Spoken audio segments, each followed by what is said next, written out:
Yes, y'all.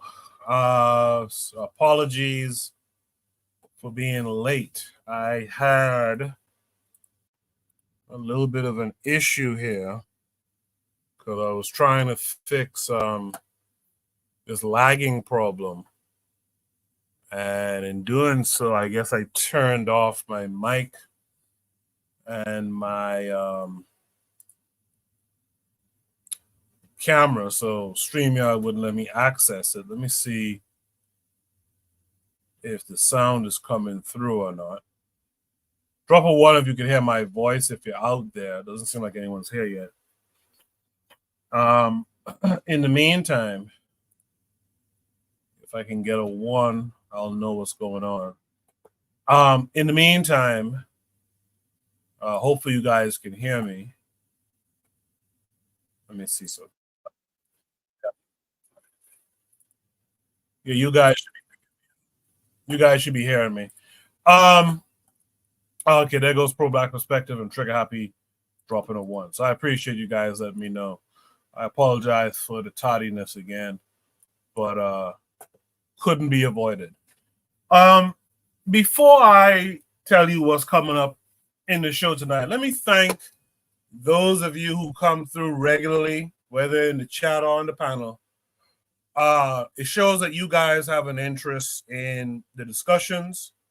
You find them useful, and I appreciate you guys for it. But let me address some others of you. And I'm not going to put too much energy into it. I'm not going to put too much energy into it, but let me address a few others of you. If you don't like Shoot the Breeze, in the words of Kamala Harris, don't come. Just don't come.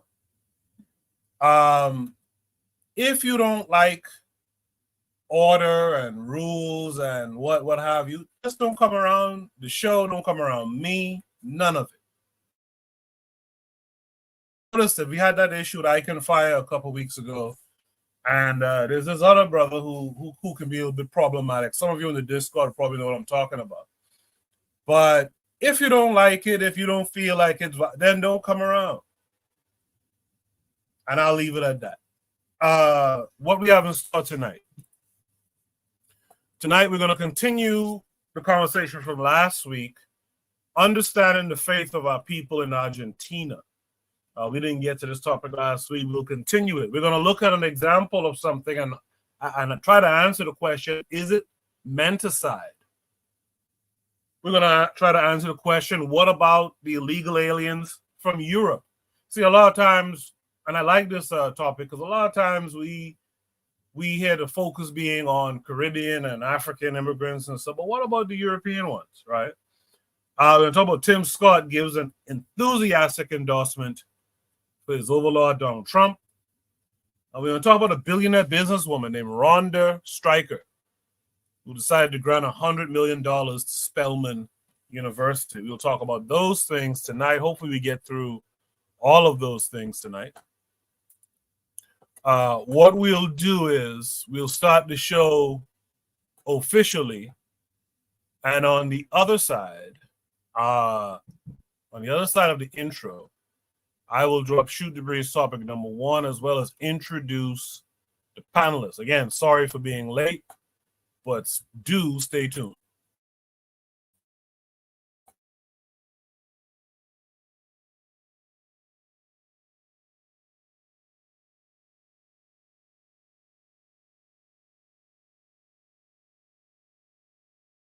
You are listening to the Bitter Medicine Podcast on KWAZ Radio.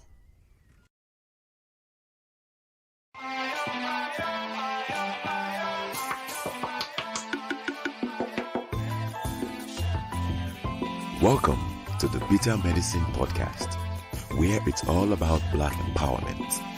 Our show focuses on Black news and entertainment, arts, science, economics, history, people, and strategies that uplift, empower, and motivate Africans within the diaspora. And now, your host, whose favorite color is black, Goku.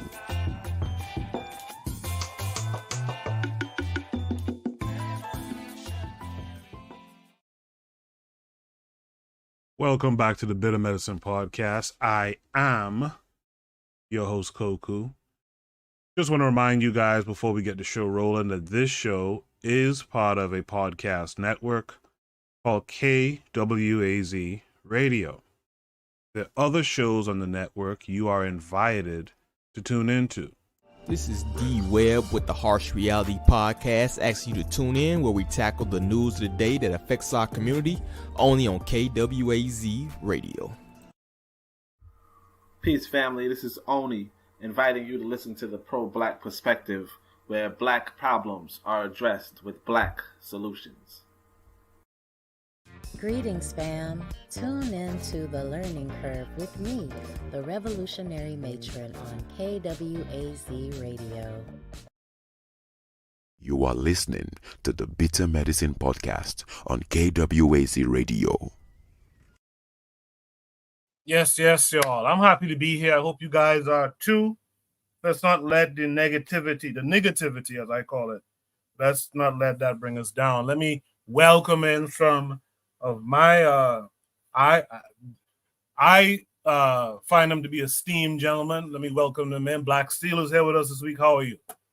I'm doing great, Coco. How about yourself? Good. Thanks for coming through as always. Let's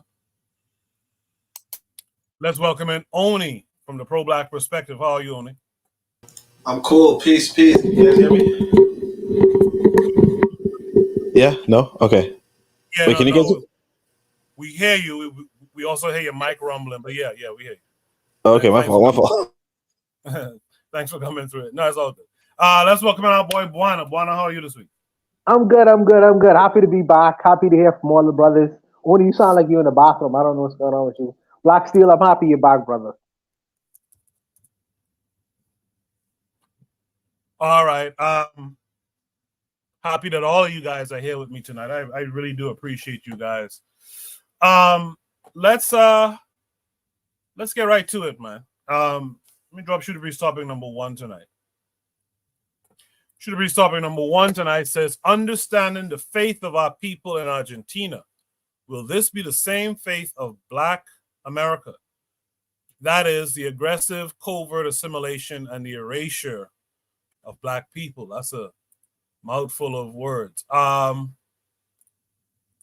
Let me tee this up. Let me share it with you guys. Guys, this came with a link. So this link takes us to YouTube. We'll watch the video and then we'll discuss. Until the lions have their own historians, the history of the hunt will always glorify the hunter. 2 centuries ago, a significant portion of Argentina's population, about 1/3, was of African descent. Over time, this demographic drastically changed, leading to a predominantly European ancestry in the present-day Argentine population. This shift was largely influenced by a deliberate and systematic effort rooted in discriminatory beliefs. As a result, the rich history and contributions of African Argentines have often been overlooked or forgotten in the country's narrative. Today, Argentina is known as one of the most Europeanized countries in South America, a stark contrast to its diverse racial composition 2 centuries ago. To place this in context, there is a clear absence of Black players in the Argentine national football team, which contrasts with that in countries like Brazil or Colombia, where there's a significant representation of Afro-descendants in national teams.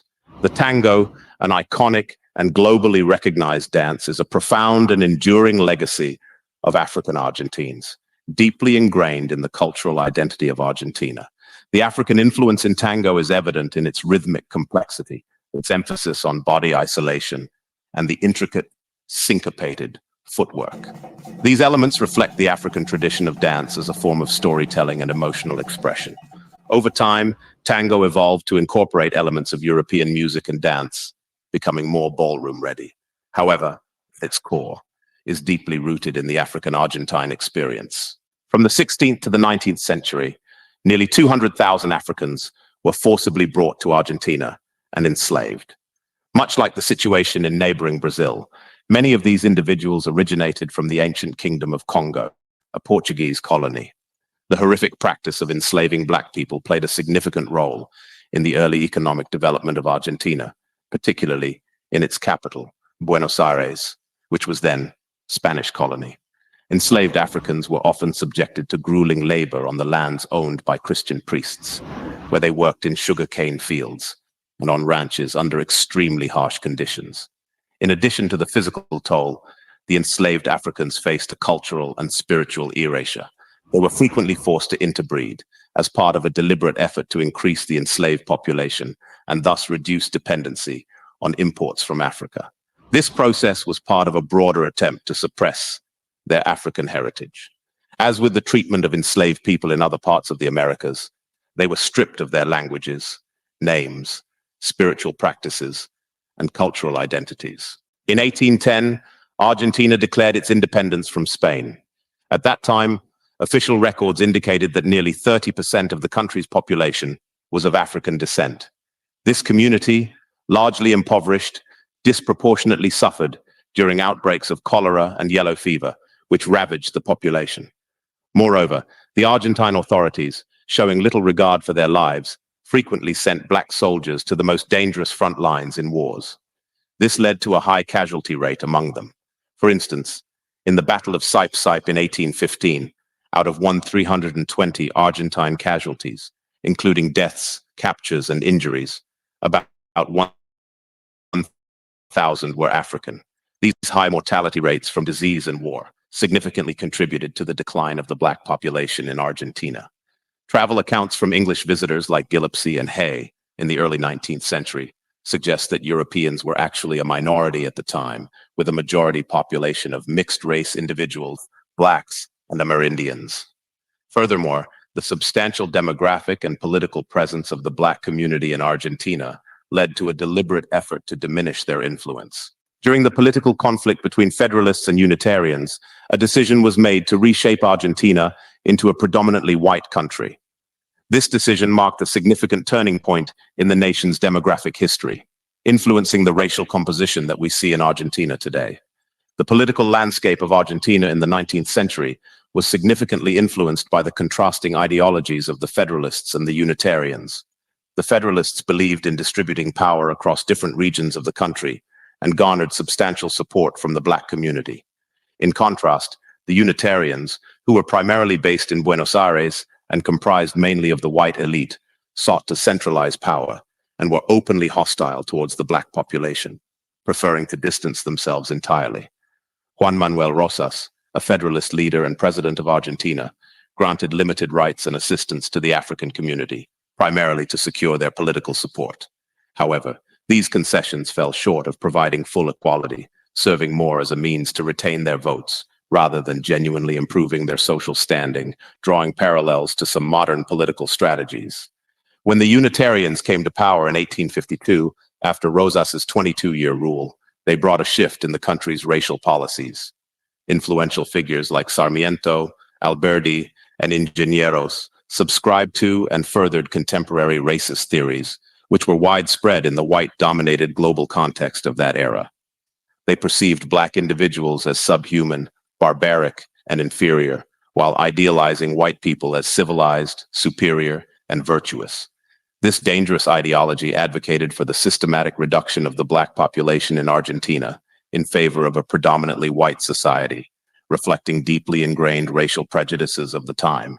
In 1853, Argentine President Domingo Sarmiento enacted a law encouraging white European immigration to the country. By 1950, this policy had led to the arrival of around 7 million Europeans, predominantly from Italy and Spain. This influx, similar in approach to the White Australia policy, significantly diminished the once substantial African minority in Argentina. Affected by prevailing Eurocentric views and a societal narrative that often portrayed them negatively, many in the African Argentine community sought to whiten their future generations. This drive was influenced by various factors, including the desire to escape the stigma attached to their race, the distorted portrayal of African history, and the aspiration to gain the advantages associated with being white in a racially biased society.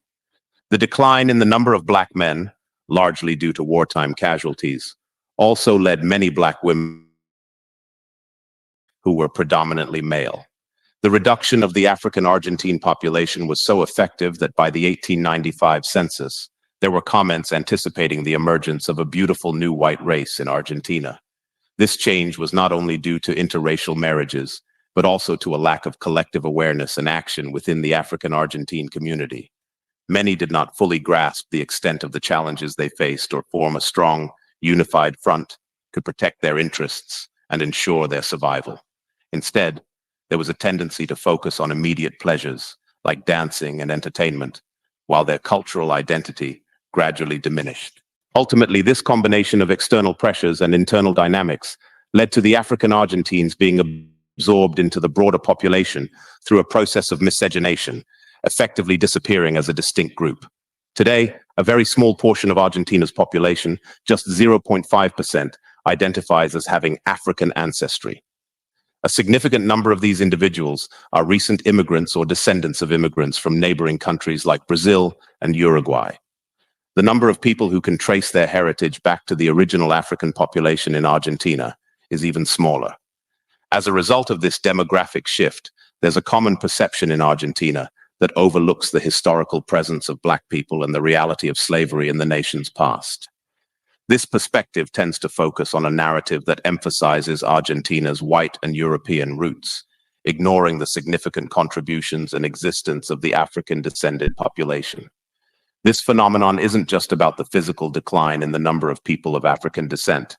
It also involves a forgetting or overlooking of their historical role and impact. The contributions and experiences of African Argentines have, to a large extent, been erased from the national consciousness, leading to a skewed understanding of the country's true multicultural and diverse history.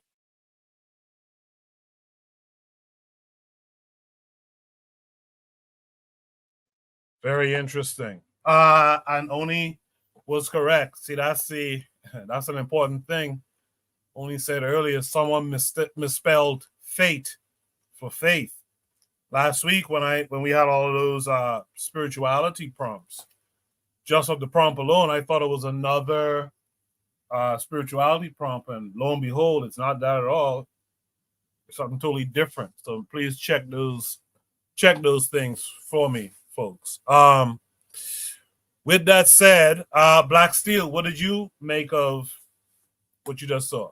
So yeah, I was familiar with the Afro-Argentines. One thing about Argentina and Latin America, I've often heard people talk about from Latin America, especially South America, say there's no real race problem in Latin America. We all Argentinians, we're all Colombians. But the reality is that many countries in Latin America have a racial caste system that was similar to what was practiced in North America as well. So with that being said, Argentina, Uruguay, Paraguay, at the end of the Second World War, many former Nazis found safe haven in these countries because they wanted to whiten their population. As far as whether or not this will be the ultimate goal to the erasure of Black people, one thing about Africans, especially in the United States, I don't think that's going to be our ultimate fate. What I think our fate is to be is more so, we're going to continue to be a permanent underclass in America. I don't think the goal is really erasure, because I really believe that white America, they need somebody to look down on. Their entire level of self-esteem requires somebody to be the nigger. You got to have somebody to blame your problems on, or if things aren't going right in your life, we need somebody, and it's not going to be us. So it's got to be them niggers, or it's got to be those Mexicans, or they need somebody. They need somebody to look down on. So I don't think that the extermination of Black people is really their goal. I think they need us, at least from a psychological, if not just somebody to work for them, to do the labor. Even though that labor is being replaced by immigration, I don't think it's at the level that's going to need to ever replace African people. But this situation in Argentina, it was very deliberate. I don't like the narrative where you make it seem like, oh, the Argentinians were just playing around and dancing and having fun. these people were probably, I'm not familiar with too much of the history. These people were probably just trying to live day by day, trying to survive. They're already oppressed. Their numbers are reduced to a terrible level. And listen to the prompt. I was reading about the War of the Triple Alliance between Argentina and other nations within Latin America. So we see how Black people were put on the front lines to fight intentionally. They were led to be cannon fodder to distract the enemy, and for the narrative to make it seem like, oh, they're just playing around and not realizing their fate. These people were probably just grasping for survival. Also, too, the Afro-Argentinian people, although their numbers are greatly reduced, they're still out there. There's still a few out there who exist in Argentina and who have grasped and be proud of their culture. I don't want to completely write these people out of history. One thing about African people is that we are resilient. We are very resilient, and our culture allows us to survive things that have driven other people to extinction. So even though the numbers reduce, I'm aware there still are these people out there. So let's not talk about them in the past tense. Maybe not as many, but I'm sure they're still there, and they're still a part of our diaspora. So I'll leave it there. Thank you. Appreciate that, Black Steel. By the way, let me just shout out folks in the chat real quick. Afro Native World, Trigger Happy 262, Daily Affirmations by Pauline. I think that's everyone who's out there in the chat. KW Don 7. Shout out to all you guys. Let's hear from Buana next. Buana, what's it? Yeah, the Black Steel is right. Black Steel, when he mentioned the Nazis going into Argentina, that was one of the places, after the World War, that there was many of the Nazis was hiding, and I think that's where they had that racialized strain from before them coming there, but the famous rat lines that where the Nazis found themselves in South America, a lot of them went to Argentina to hide. So that really kind of promoted that idea of white racial superiority and the cleansing of that area. A lot of Spanish-speaking South American countries and Caribbean countries, by the way, because Dominican Republic was bullied for that as well in terms of the whitening process. They went through some of their presidents had issued a campaign of a whitening process in terms of Argentina, I'm thinking, because of what went on there, and Dominican Republic and other Spanish-speaking colonial countries. So I think that is an issue. And the thing is, you could have a whitening campaign, but as long as the Black people, they don't buy into that idea.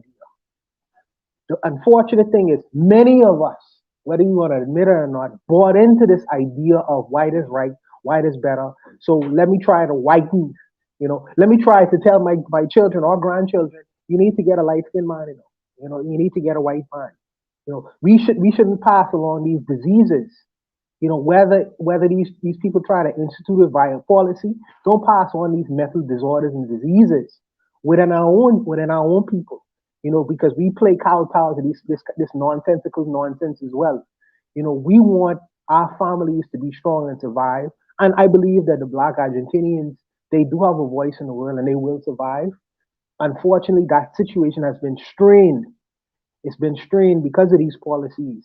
But I would say, any English-speaking Argentinians, since a lot of people in the Western world would be able to carry the message of what's going on in Argentina better, I believe, really than the Spanish-speaking countries, because you can't find these issues in the so-called Spanish-speaking media. You won't find these issues being even talked about, or if they are talked about, very little. So I would say the Black Argentinians maybe could find English-speaking spokesman, a popular spokesman, to make this really a front and center issue. Because they've been being attacked from a very, very long time. You know, like I say, they had a whitening process in that country, you know, just as in other countries as well. And I think that these kinds of ideas should be addressed because they are a dying population. What am I saying? A dying population. They are a struggling population. They are a struggling population because of the policies of these characters who went down there and the Spanish elites who exist in these countries. You know, I don't think well, I just think that the issue should be addressed. It should be addressed. It really should be. But I'll leave it there. Appreciate that, Buana. Let's welcome in Jose this week. Jose, how are you? Yo, I'm okay. Not sleeping. All right. Jose, what say you to the prompt? Like I said in the comment, the current king is married to the daughter of an very suspicious Argentinian. He was the minister of agriculture in the days. I don't know, was it Pinochet or Allende in Argentina? That and many farmers died, and he was the minister of agriculture. So that's quite suspicious. And just the marriage, just this dude from the Netherlands marrying her, tells me between the lines that she has German blood. Plus, yes, one of the most darkest people that I saw was an Argentinian man, an activist. He really had that blue glow on his forehead, and that's it. What say you? Yeah, that was depressing. That was depressing. Sorry, can you hear me? Yeah, we can hear you. We can hear your mic bouncing around too. I don't know what's with this mic. Am I using the right mic? All right, yeah. So I was saying that's depressing. You know. I think you're moving it so we can rumble. You said I'm moving it. All right, hold on a second. Sounds like you're moving it, so we're hearing the rumble. All right, man, hurry up. Only tighten up.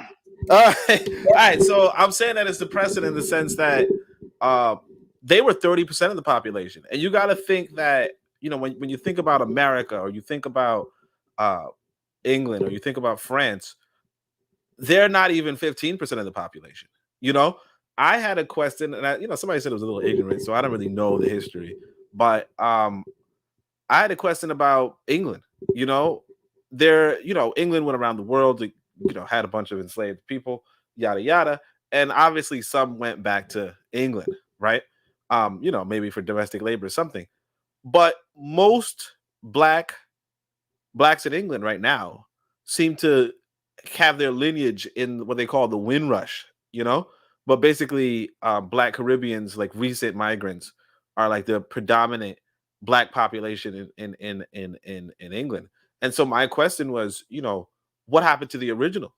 What happened to the people back in 1860? What happened to their lineage? And it's the kind of, I don't know, but looking at this Argentina story, it's just another reminder that when you are in another person's country, right, they can control the borders, they can give the orders, they can decide what medical care you get versus what medical care they get. They can decide what to do about disease outbreaks, so on and so forth. They can, mass vaccinate or deny vaccinations, whatever. And you're going to suffer. Now, I agree with Black Steel a bit, kind of, that maybe white folk ain't trying to completely eliminate the Black bloodline, but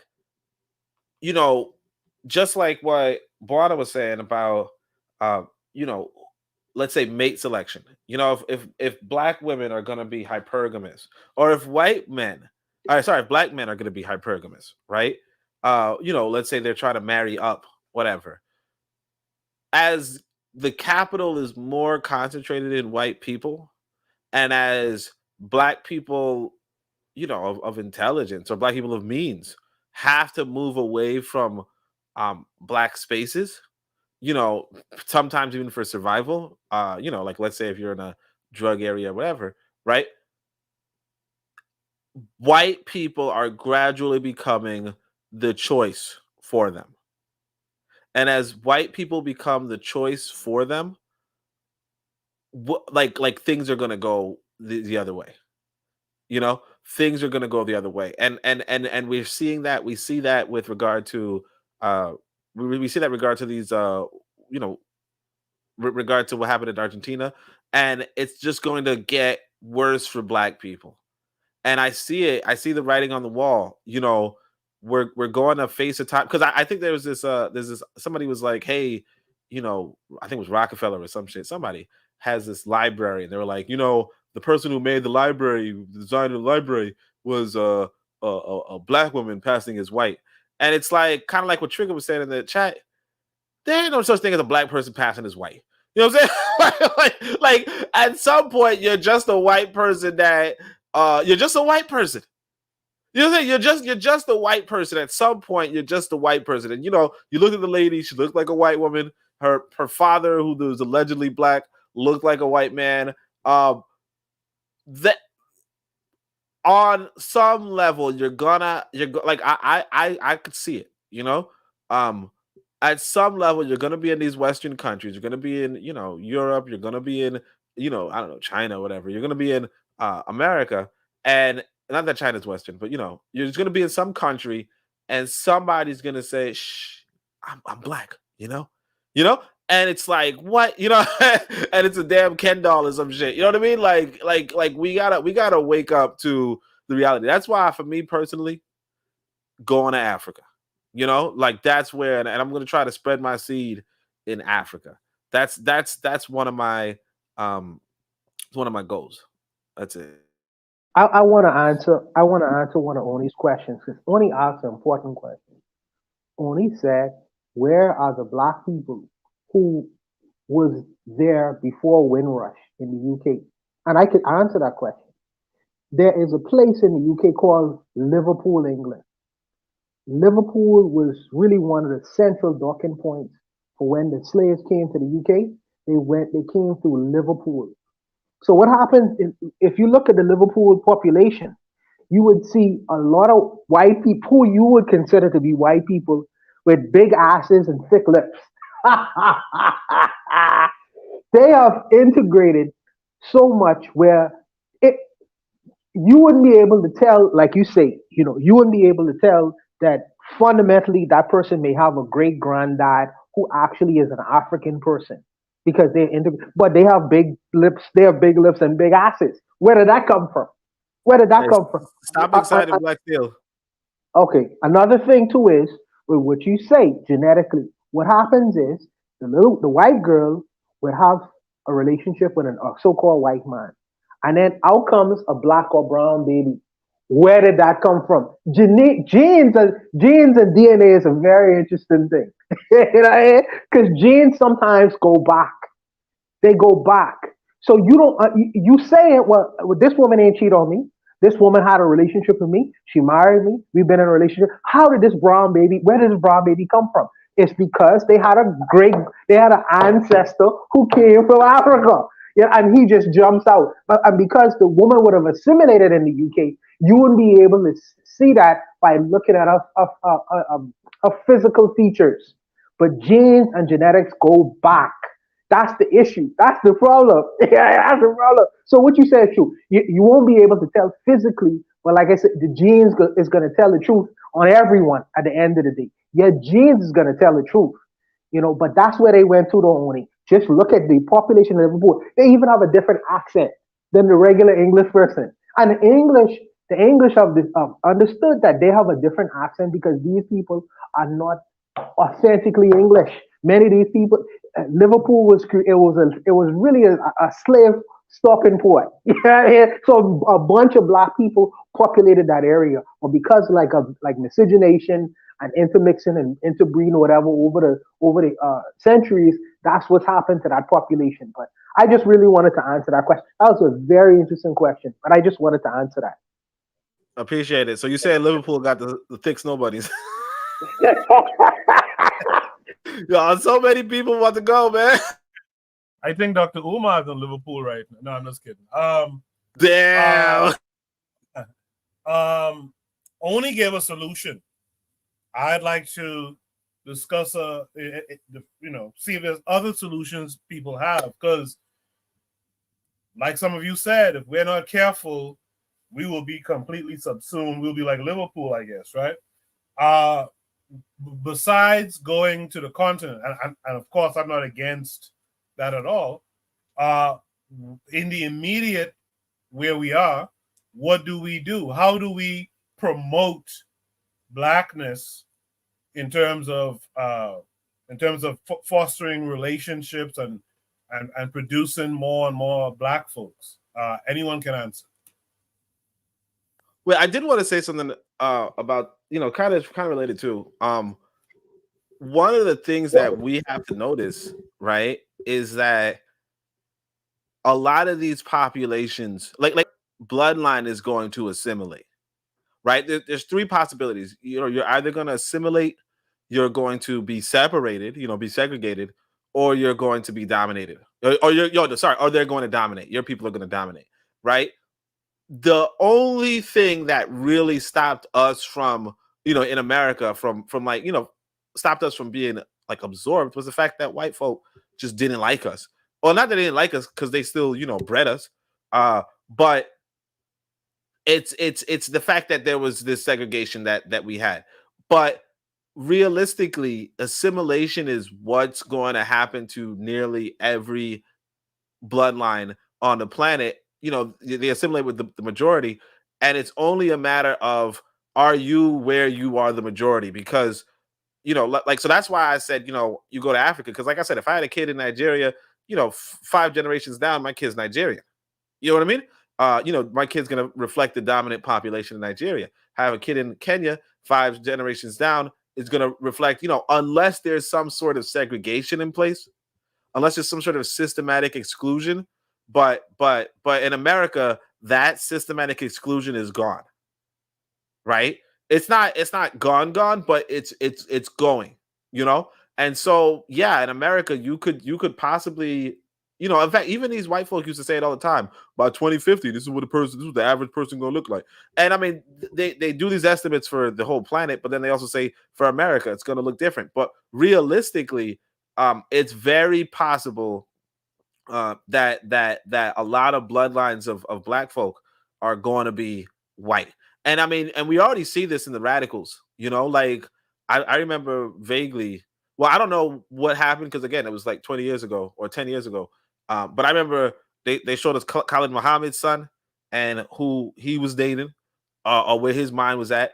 They showed Farrakhan's son or daughter and how they was messing with some white people, that kind of stuff. A lot of times, generation after generation, especially if people are, of the hypergamous mindset, which, is not the worst mindset on the planet. But when you have that mindset and you're a minority, right? You're going like generation after generation, you're going to be assimilated.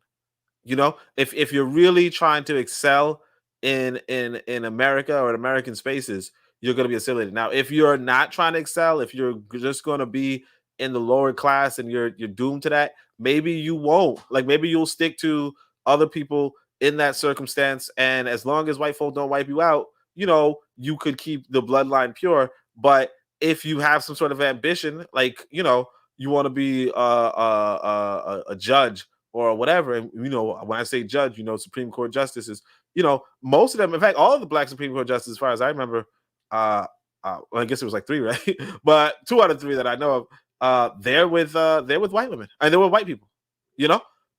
That's what it is. It's going to be like that for a long time, and we just have to see the writing on the wall. As far as alternate solutions, I mean, like I said, you can, try to, you can yourself mess with a Black person, and then encourage your children to mess with Black people. But like I said, if Khalid Muhammad couldn't do it, if Farrakhan couldn't do it, if, you know what I'm saying? If these people couldn't do it, it might be pretty difficult.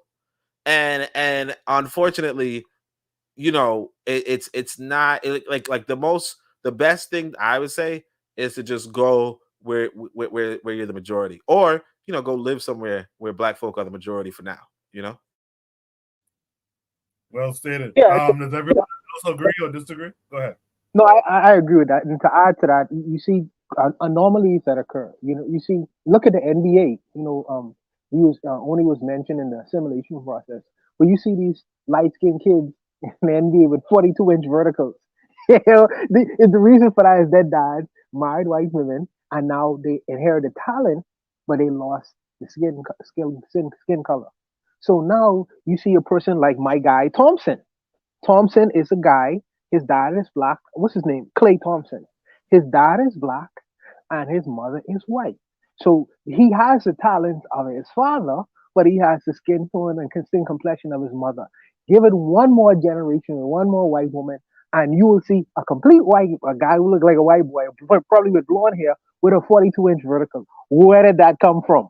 Where did that come from? Just one more generation of it.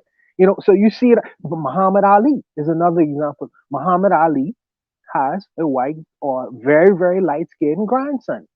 So now you see this guy going to the ring, with Muhammad Ali skills, his grandson, and you asking yourself, oh, this guy, he's acting like Muhammad Ali. He has Muhammad Ali speed. He has Muhammad Ali accuracy. But what's going on here? So the assimilation process actually is a real thing, and we're seeing it in real time. Like I say, just look at the NBA. Just look at the NBA. But if you don't want to go through that process, I would think, because America is a very multicultural society, you have to go into a culture that's dominated by a certain group of people. So that I would, for that particular point, I would agree with Oni, but I'll leave it there.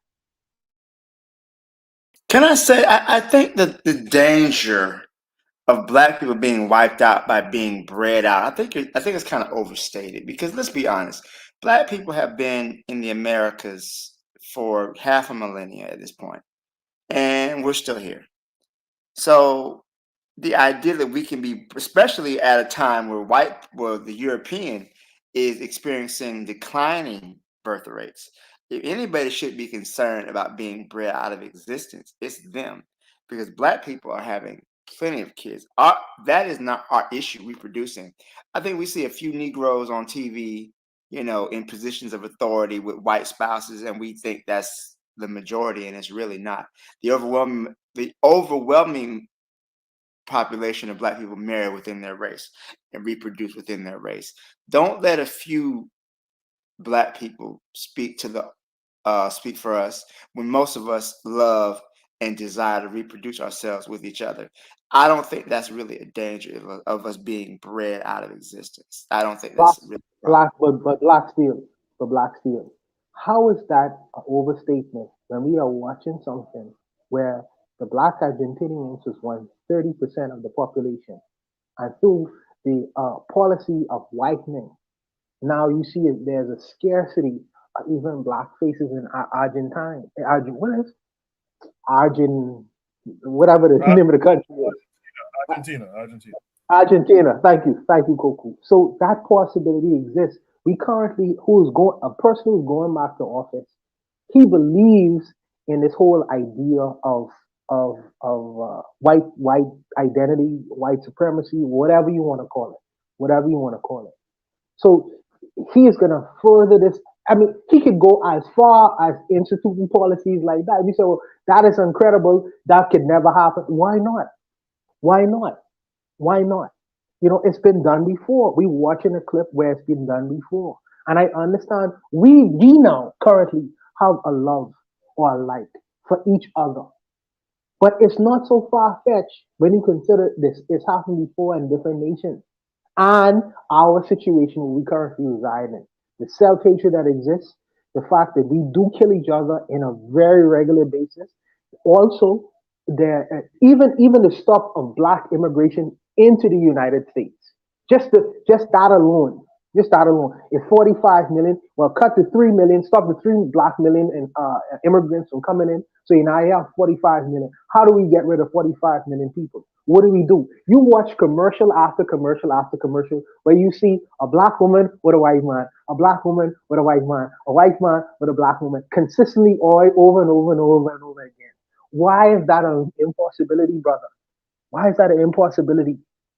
I don't know. For me, nothing is off of the table. And what's been tried before could be tried again. And that possibility exists on the table. I know we've been in the country, like you say, y'all been in the country for 400 years. But 400 years, relatively, in human history, is a very short period of time. Don't you know that Nixon, in the Nixon tapes, there's a documentary out, about Nixon. He said that in the next 500 years, these black people won't even be around. That's what he said in the presidential office, talking to his private secretary. I mean, I don't know, man. I think that possibility is a possibility, and I would never remove that off of the table. But I'll leave it there, and I could be wrong about it, but I don't think it's an impossibility. I don't. It's not so much impossible. I just think it's improbable. I think that with all of our history here, I mean, again, you said anything can happen. This is not stranger things have happened in the world where African people have ceased to exist. But I also know how resilient we are. I think that I guess I have more of almost like a revolutionary optimism that Black people will continue to be. Regardless of whatever methods these crackers try. Even the Afro-Argentinians, they're not completely gone. They're not as many as they used to be, but they're still out there. So I want to say that Black people, most of us, will continue to reproduce within our own kind. Again, we're not the ones facing the demographic shift. We're not the ones who are concerned about, becoming a minority. We're already, at least in the United States, at least, globally, we're still a majority. And I think sometimes we lose sight of that African people are not a minority. We actually dominate this globe. Everybody on this planet has some level of melanin, except for the Caucasian. But long story short, I do see it is possible. Anything is impossible, but is it probable? I'm not convinced of that, especially with white people being so concerned about their numbers to where they have to start, baptizing other people in whiteness. Now all of a sudden, certain groups that weren't white before are white now because they got to bolster their numbers. It's a funny thing to see, but yeah, I feel confident that we're not going to breed ourselves out. That's not going. Now, could there be a reduction in our population? Absolutely, but I don't think it would come through being erased in that way. I think it would be more of a violent means to do that, more of a genocidal thing. More something was being done with the Palestinians, I think, is more probable than being bred out of. But that's just my thoughts on that. One last question I got for you. When you say that as a genocidal thing, does genocide or does a policy of genocide need to be violently done? What I mean by that is okay. You're right. All right. It doesn't. You're right. You're correct. All right.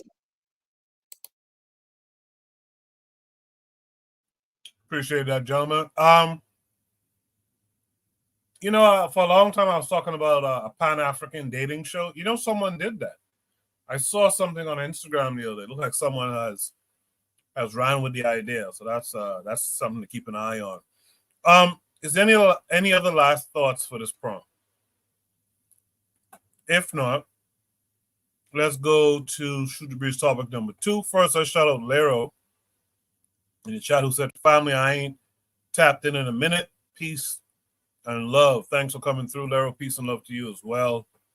Lero asked a wild question on Twitter the other day, man. God damn, I had to close it after that question, and she knows what it is. Let's go to Shoot the Breeze topic number 2.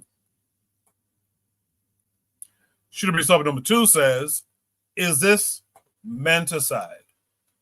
You guys should probably know what menticide is. It's a term produced by Dr. Bobby Wright.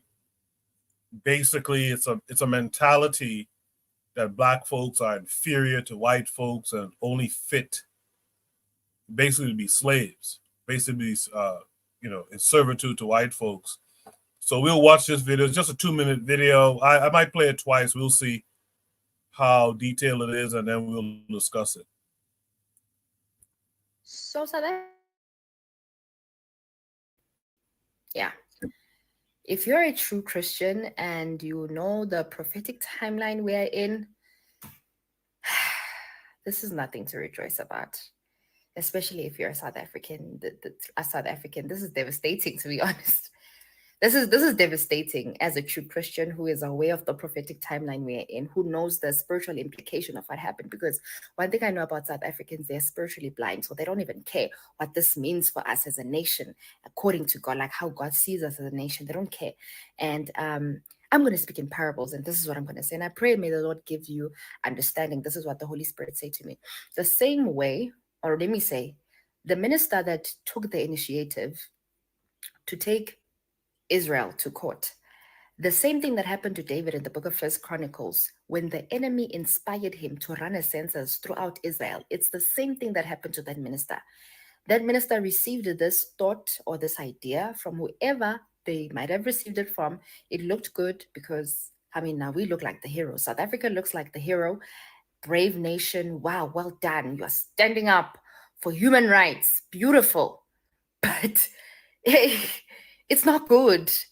This is the spirit of Antichrist, and soon we are obviously moving close towards the reveal of the Antichrist, the man Antichrist. And yeah, South Africa, you just had to put your foot where it doesn't belong. So yeah, we have made the bed. Now it's time to lie in it and face the consequences of what's about to happen, because this definitely does have repercussions.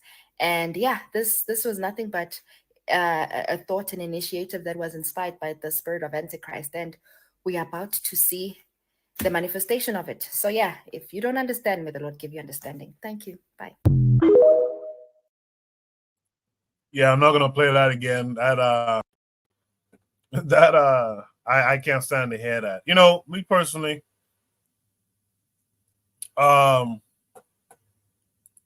it's sad to me to think that young people today are still talking about being, you know, waiting for the Antichrist and Christ and all this. It's just a damn shame, personally. But again, should be solving number 2 says, is this menticide? So what you saw just now, does that classify as menticide? I'm going to switch things up a little bit because I want to welcome in our boy, Anthony McPhail. Anthony, how are you today? Hey, how you doing, brother? I'm Yeah, peace good, to man. everybody. Peace to everybody on the panel, man, and in the chat. What's up, Anthony? What's up, bro? Yes, sir. Good to Good hear to see from you. you, Thanks for Anthony. How you coming. doing? Hey, how you doing, brother? How you doing, man? Yeah. Anthony, I'm going to come back to you in a second, all right?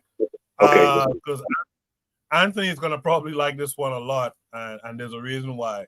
Let's start with Jose. Jose, if you're still up, let me know if you're there. Yes, sir. Yes, sir. Yes, sir. And I have a creative approach, right? So, Okay. when a priest preaches to the choir, he's kind of a coward, right? They have to bring the message where it is not, and most of the time they are looking for Christians. It's Christians looking for Christians. It's not like they're doing the hard work. So I'm turning it around. She is the type that we have to take and make a family with, to breed out that nonsense. We have to go there where the consciousness is not present to make a difference. We need to, I'm not saying going door to door like Jehovah's Witness, but I'd rather win her than get tired of our people, of our Christians, of our feminists, of our this, that, and the third. I'd rather marry her and impregnate her than stay one more generation in Europe. And I'll pass the mic. That's an interesting idea there. Buana, what say you to that? Hey, Jose, it easy, man. It easy at all. What I would say is that when you talk about menticide, I want to know who murdered her brain. I want to know who the culprit is, that who murdered her mind. See, if we talk about homicide, we look for the murderer. So since we look for the murderer and homicide, I want to see who murdered, because menticide is a murder of somebody's mind. Who murdered her brain to think that because the South African government decide to take up a challenge and put the Israeli government in world court, why does she feel like the hand of God is against their government now? Why does she feel that way? Because she's been reading a book that exalts the so-called children of Israel, the Hebrews, or whatever you want to call them, above all other mankind.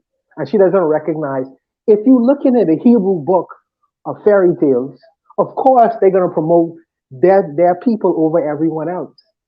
Why don't you look at another book? Look at a South African book. I think that we look at several videos of Credo Mutwa. Credo Mutwa is a spiritualist in South Africa. What does he feel about the Israeli children in comparison to the nation of South Africa, and the Zulus in particular?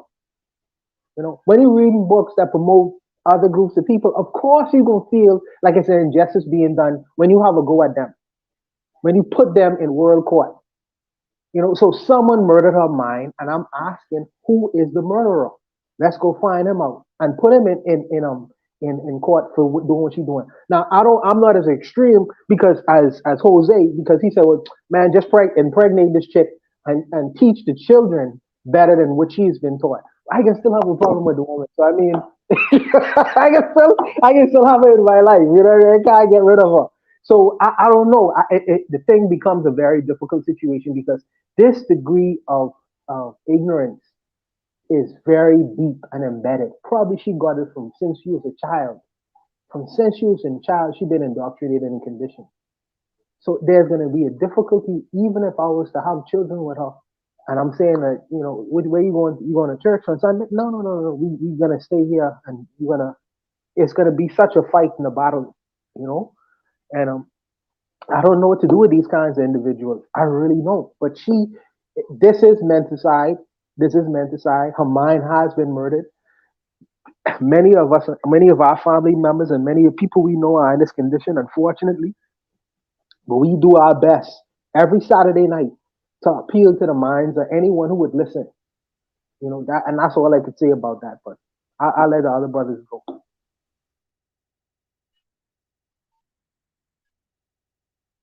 Sorry, couldn't find the damn mute button.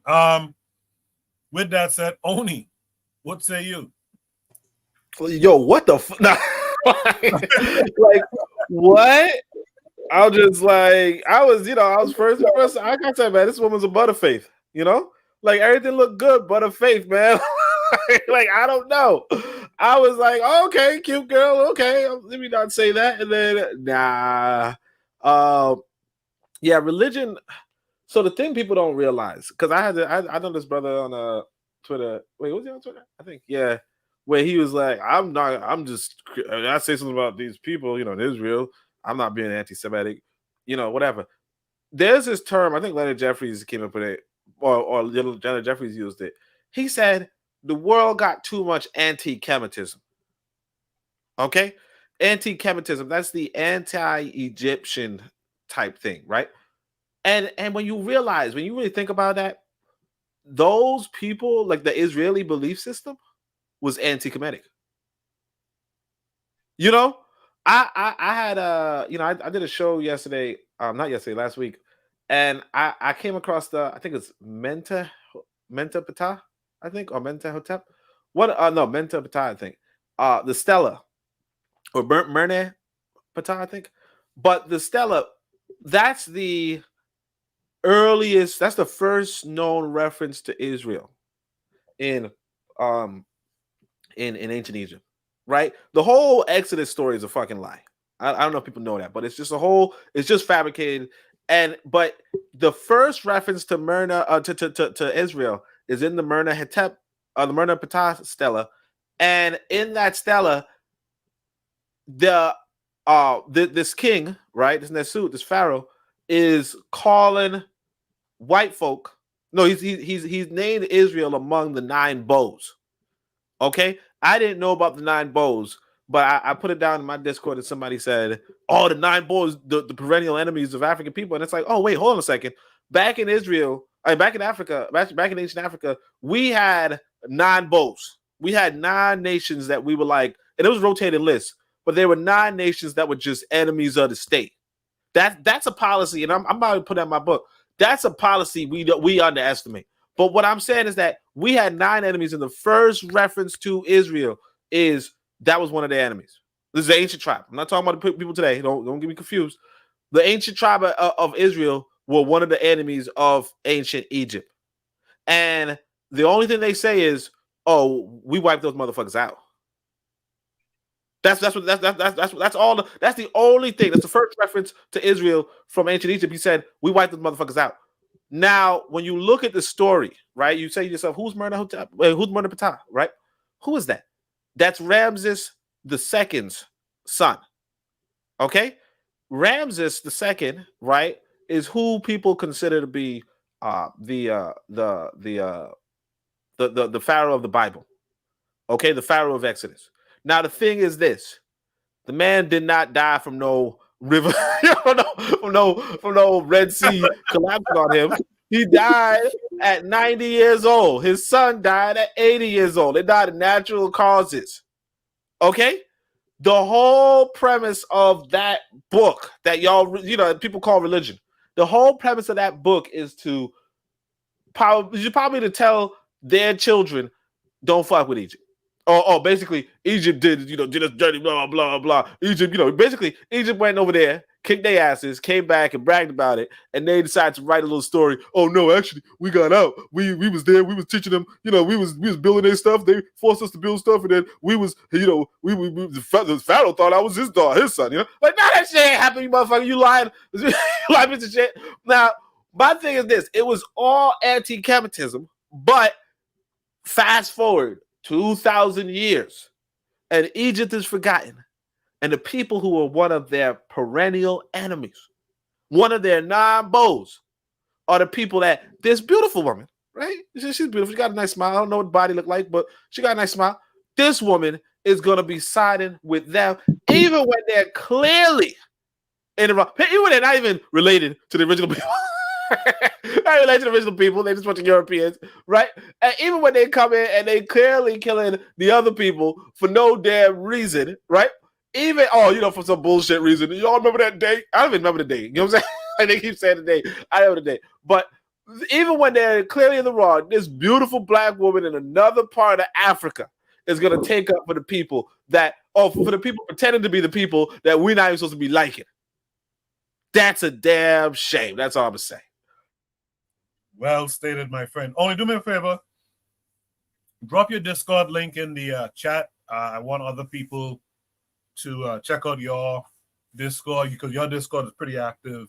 Guys, make sure you sign into Oni's Discord, especially if you're on my own. Make sure to sign into his as well. And also shout out to Forecast who's out there. He says, "What's up?" Shout out to Forecast. Now I'm going to send this to the brother. When I met this brother originally, he was going by the name Bobby E. Wright. So, Anthony, I think this is one of those prompts that you probably would appreciate. What you saw in this video, is this menticide? Yeah, it's brainwashing to the max. I think, it take me back to like when I was a youngster and going to church, man, and how they used to sing those old songs, go down Moses, go down to Egypt land, tell Pharaoh to let my people go. You know what I'm saying? Yeah. It's just,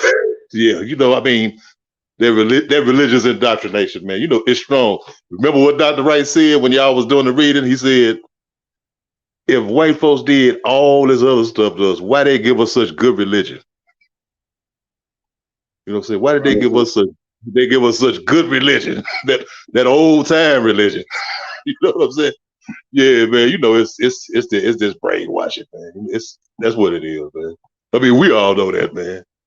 And I was listening to what Oni was saying. Yeah, that was Marenptah, the Stele. I was reading. We were discussing that.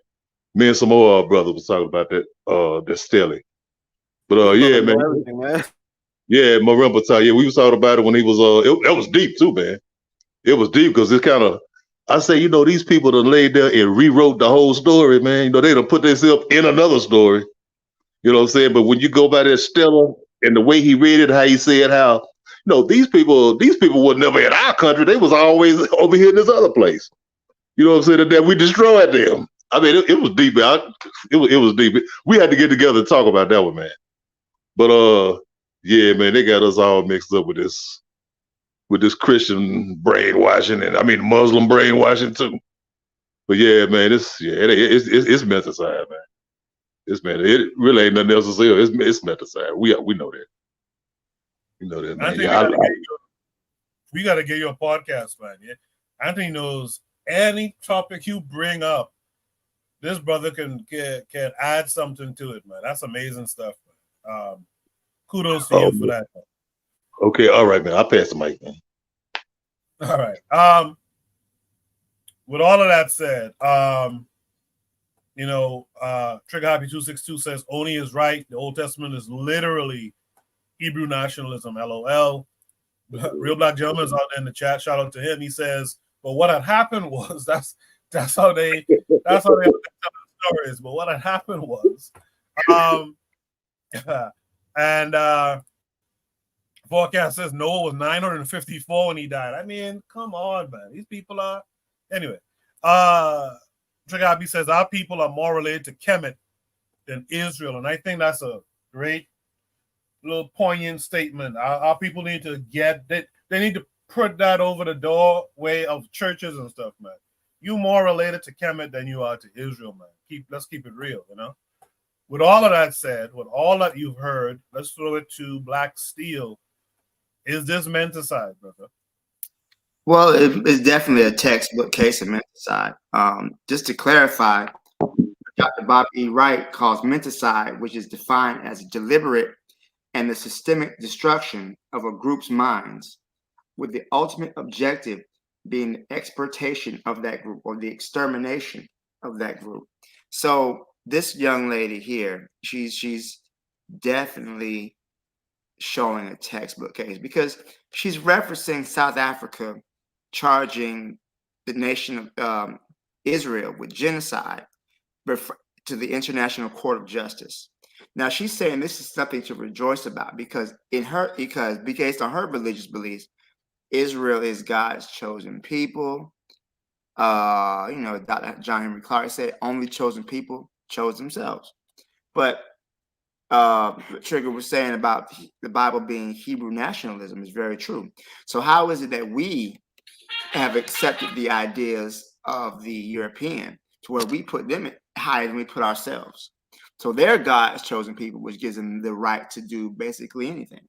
So this idea that, because we're actually holding them accountable for committing mass murder, it makes us Antichrist. And there's one other thing I want to point out. So during South African apartheid, Israel was one of the apartheid government's strongest supporters. Israel supplied South Africa with nuclear weapons. They helped them create their state surveillance apparatus. They traded information. They helped try to disrupt the ANC and charge them with terrorism. They traded a lot of information between each other. They even contributed scientists for the South African biological weapons program, which was set up to kill Africans. So they were trying to develop a virus that would kill only Africans. And Israel supplied scientists and materials and money for that goal, with the purpose of using that same technology maybe to kind of play with it a little bit to kill Palestinians. So the racist apartheid government and the Zionist Israeli government have been hand in hand with the oppression of their native populations, be it Palestinian Arabs or South Africans.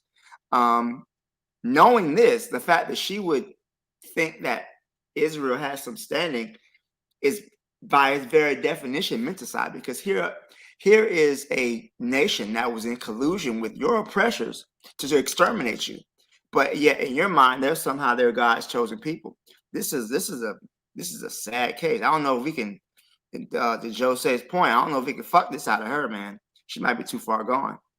But Yeah, it is definitely a textbook case, and that's why we have the Abrahamic religions in Africa and Islam and everything else. We can't let them get control over the apparatus of the state, because this is what it will produce. Here you have people who are literally being murdered, and yet you side with the murderers because of what was written in some holy book that was given to your oppressor. Now, this poor lady needs help. I'll leave it there. Thank you, Koku. So you referenced, and thanks for that, Black Sea. You referenced Jose's solution. Sorry. But seriously, what is there a solution for this? I'm curious. Anyone can answer. I would say counter. That's why I think there really is a need for, when we become organized, we have to have a propaganda wing to our struggle. We really need to have, hell, what we're doing right now is a counter to that. What we're doing with the Bitter Message podcast, we need to have our own propaganda, our own intellectuals out here countering this narrative. We really do, and I think that this helps. Every time you hear this shit, fight back, counteract it. Don't just let it slide, because a lot of times we tend to let things slide. We don't want to offend our religious people. Fuck them, offend them. They can't let this type of ignorance continue. I challenge them every time. That to me is the solution. We got to challenge them. We might not get them, but we might get some people who are around who are listening. Say, hey, you know what? That does sound like some bullshit. Why is it that these people? What kind of God plays favorites? That should be in your mind. You made the world and everything in it, but these are your favorites? What kind of ridiculous when you look at it? But when you look at it from have a level of consciousness, you realize, hey, this book was written by them for them. Of course, they're going to be the main characters in their story. Why don't we become the main characters in our own story, and we can go from there? So that's what I would say. I appreciate that, Black. So we also got our spiritualists have to step it up too. I'll add that. Does anyone else want to add a solution to this phenomenon? Well, I think it is true that you can breed it out. I'm with this lady, and she had a Muslim background type shit, but I was like, look, I don't remember why, but something got me saying I can't be with no Muslim. Real talk. You know what I'm saying? So you gotta either give that up, or I just can't. You know what I'm saying? Because I just feel like whatever. And so she's like, yeah, I mean, I'm not even that faithful, really. You know what I'm saying? I'm not even that religious, really. And that's what it is. Like sometimes, you have to, as a man, use the power of use the power of the D, use the D power, and not just D, obviously, but if you're going to be a woman's, if a woman's going to be your partner or whatever, your woman's your helpmate or whatever, right? Then you have to start making, like, if you really was messing with a woman like this, you have to start making demands on her, like, hey, look, none of that religious shit. Now, the only trouble is that some women, it's possible that some women are going to be, crazy with it. Like she seems crazy, low key. So if a woman is like low key crazy, like I personally wouldn't really go with it. But the trouble and the reality is that most of Africa is going to be religious. Maybe not to this extreme, maybe to this extreme. I don't even know. But because of that, yeah, you're going to run into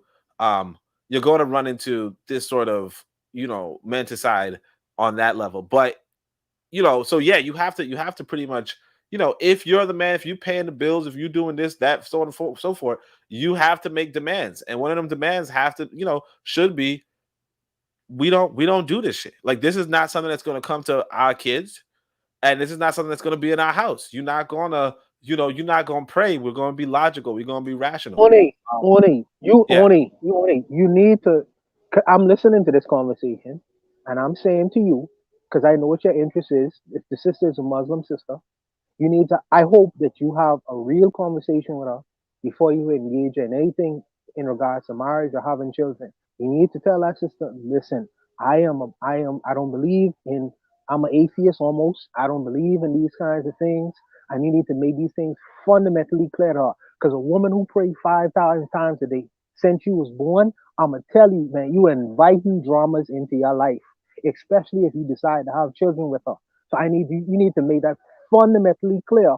I know you like the sister, but I'm saying you need to make that very fundamentally clear to her before you proceed forward with any kind of seriousness in regards to that relationship. I ain't getting in your Exactly. business. I'm just putting that out there for you, brother. You know? No. I'll I mean, leave it. yeah, you got to put it out for everybody. That's it. You know, because reality is, like you said, there's some people who are batshit crazy. You know, but at the end of the day, you know, like I said, you know, so I think I wrote this thing the other day, and it goes like something like this. You know, human motivation is usually self-interest, but we're also controlled by, I said, consequences, you know, rewards and punishments. And the reality is this: if you're a man, right, you should use that, you know, that level of control that you could have, or basically that ability to reward and punish, right? And I mean, not punish, you know, whatever, but like, you know, I'm not gonna mess with you if that's the case, right?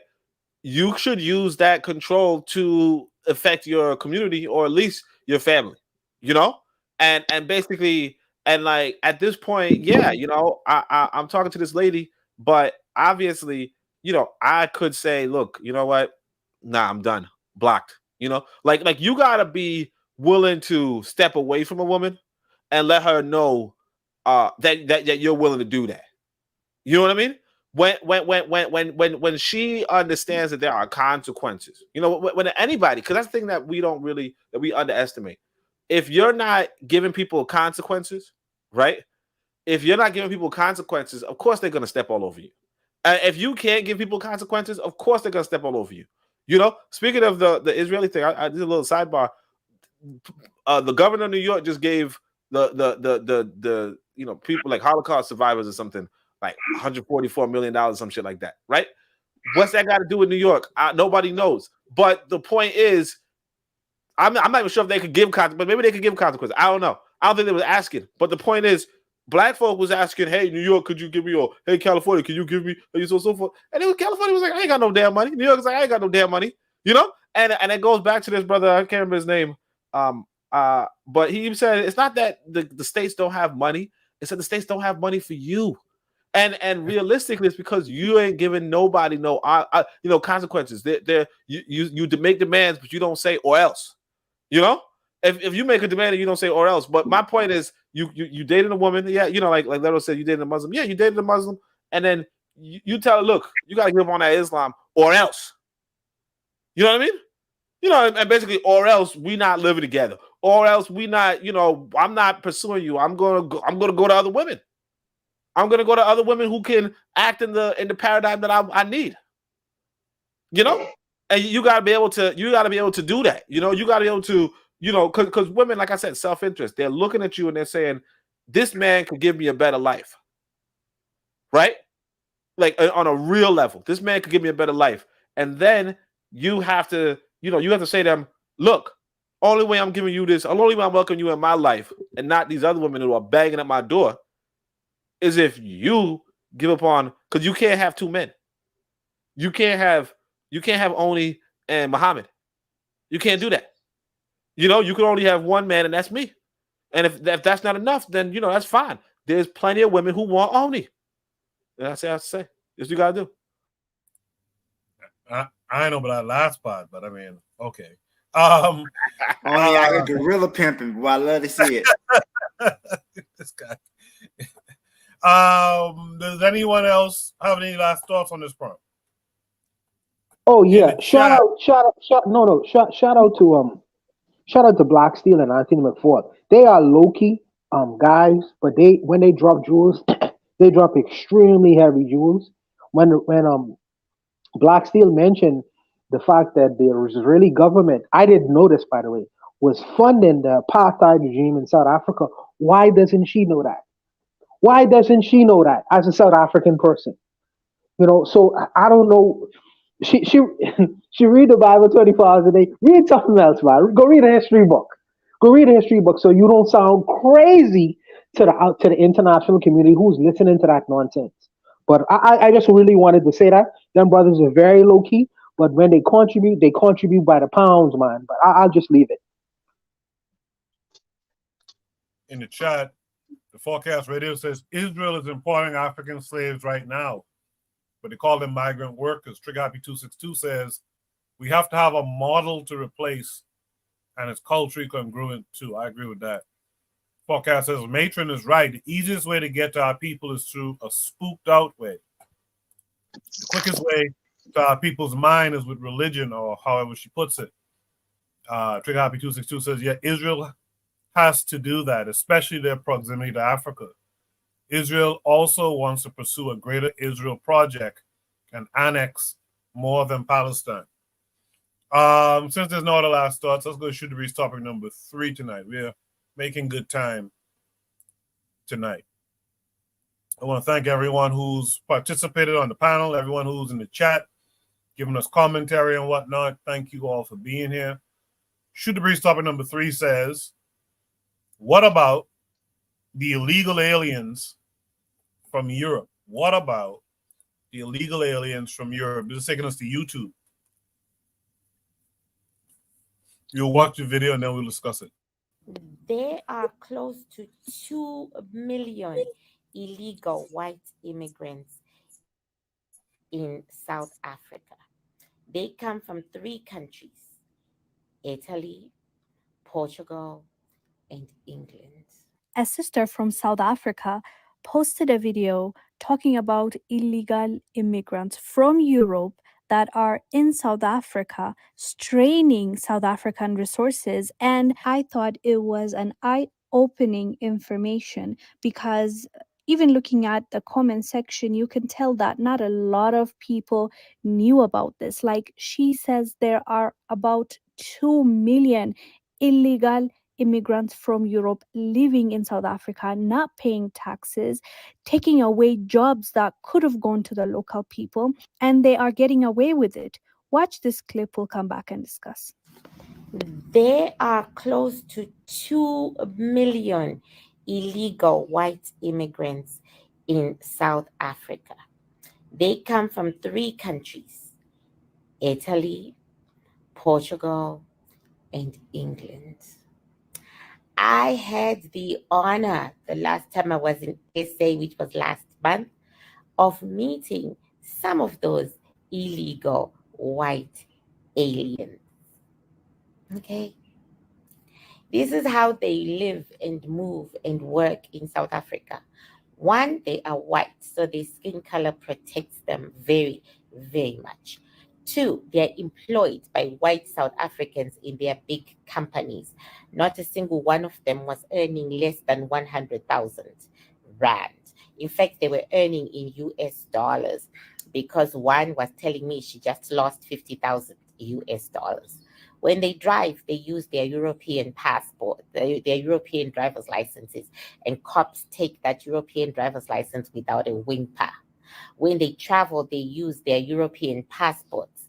They actually use their European passports to get in and out. They say they buy papers from immigration people sometimes. And sometimes they go to Lesotho for a couple of days. Then when they come back, they get their passport stamped. Some of them have been in South Africa as illegal citizens for more than 10 years. And some of them just arrived like 8 months before I met them. I was introduced to them in business. These people are protected, closeted, and loved by the white community of South Africa, and they make sure that they are doing well. They have the top office jobs which pay the most money, more than 100,000 rand a year. We're talking at around 175, 200, 300,000 rand a year. They don't pay taxes to the government of South Africa, but they are living there peaceful and happy and covered by their own. What are you going to do about those? Tell me what you're going to do about those. Your own immigration has the statistics. They literally have the statistics of how many illegal white people live in South Africa. And now I call a couple of them my friends. What are you going to do about those? Now they are straining your system big time. What you going to do? She also mentions that she was able to get this information from the immigration office. And, 2 million is not a small number. And the fact that this white South Africans prefer to have white illegal immigrants to work for them, and they hire them knowing that they can hire a local. It says a lot about how they move. And the government knowing about these people, potentially knowing about these people and not doing enough, is also a red flag because they're not paying their tax. The average South African is hustling, working hard, and paying their tax, but for some reason, a white illegal European in South Africa is allowed to do whatever they please is outrageous. And this information needs more coverage. How come we don't hear about it as much? How come we're not hearing about it from the media? And how come whenever they talk about illegal immigrants, it's always our face or the Middle Eastern countries that are always plastered? Like, why are we the poster child for illegal immigration when they themselves are doing it in our continent? This needs to be called out. Very interesting. No one really talks about those immigrants, which is very interesting. Because even here in America, the focus of even Black folks in America is of Black migrants. But no one's talking about all these white folks who be coming from all over Europe and the Middle East and all kind of shit, right? Who's also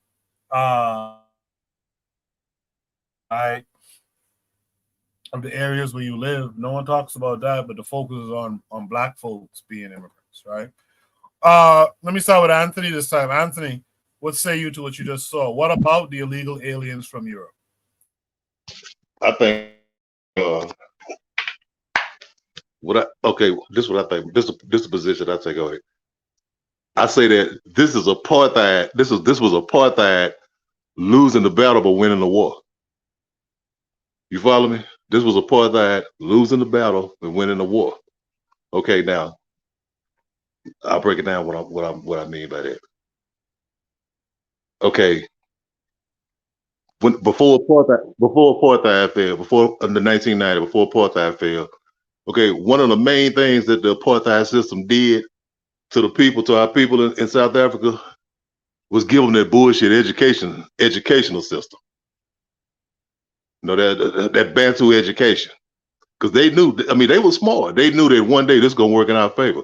Because it's gonna come a time where, okay, we're gonna have to share power with them, or we're gonna have to create some kind of government that look like it's an independent government, look like it's a Black government, but it really ain't gonna be, because we're gonna still control the natural resources, the mental wealth, the economy, and all of that. We're gonna control all of that, but we're gonna have to give them a little fake government, like the ANC, little sham government, which really is not an independent. It's just a figurehead government. Okay, now let's bring it back to the immigrant. Okay. Now, when a lot of the white people had started leaving South Africa, when the country became, when the ANC came in power, they had a power back. It was a vacuum to fill those positions. Those government positions, those people who ran the economy. They had to fill those spots because these people was going to Australia, the Cape, going everywhere else, to build a life somewhere else, because they said, well, the Black people go take over, and ain't no telling when they gonna run amok and start killing people. What they did was, now they bringing in people from Europe to fill a lot of those positions. To help with the natural resources, the mineral wealth, and and developing them, and keeping the economy going. So they get these people who are already educated, in those positions, where the indigenous Black people, our African people, they don't have that education because of that Bantu education that they gave them. A lot of them wasn't trained for that to be in those positions, to know about mining and all that thing. Right. They was there for the work. They could go in the mines and do the work. But you know what I'm saying? I'm talking about the other things, that it takes, to create to create a finished product, the finished product and everything. That's what their education with it. You know, your job is to come in, this man, and go and dig gold or go and dig whatever minerals we got. You know, they wasn't trained for to be in charge of the positions. You know, and like I said, you know, the manufacturing and all that stuff. So now what they're doing, they bringing these Europeans who already have the skills. You know, and the brothers and sisters get mad. They see that now. They seeing now that, you know what, man, that government we got, that was a bullshit government. You know, even though some people was already telling them that. No, it was a bullshit government. You know what I'm saying? That apartheid never lost. They lost the battle. They didn't lose the war. No, they won the war. You know what I'm saying? I'll leave it at that. See what the other brothers think about it. Well said. In the chat, Lero says South Africa failed decolonization for real. Is what got crackers arrogant enough to rally around some hashtag Cape Independence BS. Should have been nipped that in the bud, as she said to Anthony Facts 100. I appreciate that, Anthony. Let me hear from Jose next. Jose, what say you? Can you give me 1 second? Is there anyone that can go before me? Yeah, no problem. I'll come back to you. Only, what say you? Yeah, so black immigrant, like, yeah, that's well, here's my thing. If you're a white person in Africa, who said you weren't an illegal immigrant? That's like, how are you a legal immigrant anyway? You know what I mean? Like, obviously, you know, you would want people to pay taxes and you'd want people to so on and so forth. But that's the glitch that white folk know how to do. Like, white folk, unfortunately, they know the law. You know, like, for instance, I know when I go to Tanzania, I don't have to pay taxes. You know, because I'm paying taxes to America, obviously, right? Not until I become a citizen do I have to like pay low, like, you know, I don't mean I have to pay low, like, you know, taxes on, you know, things I buy and nothing like consumer tax. I mean, I don't have to do income tax, obviously. And I guess that's what they're like, that might be what they're referring to. But also here's another thing too. When I go to Tanzania, they say I cannot get employment. You understand? I can't work a job because I'm on a tourist visa or whatever, right? So basically what it sounds like is that either they found a loophole or, you know, they're going to South Africa getting jobs and not paying taxes to nobody. Right?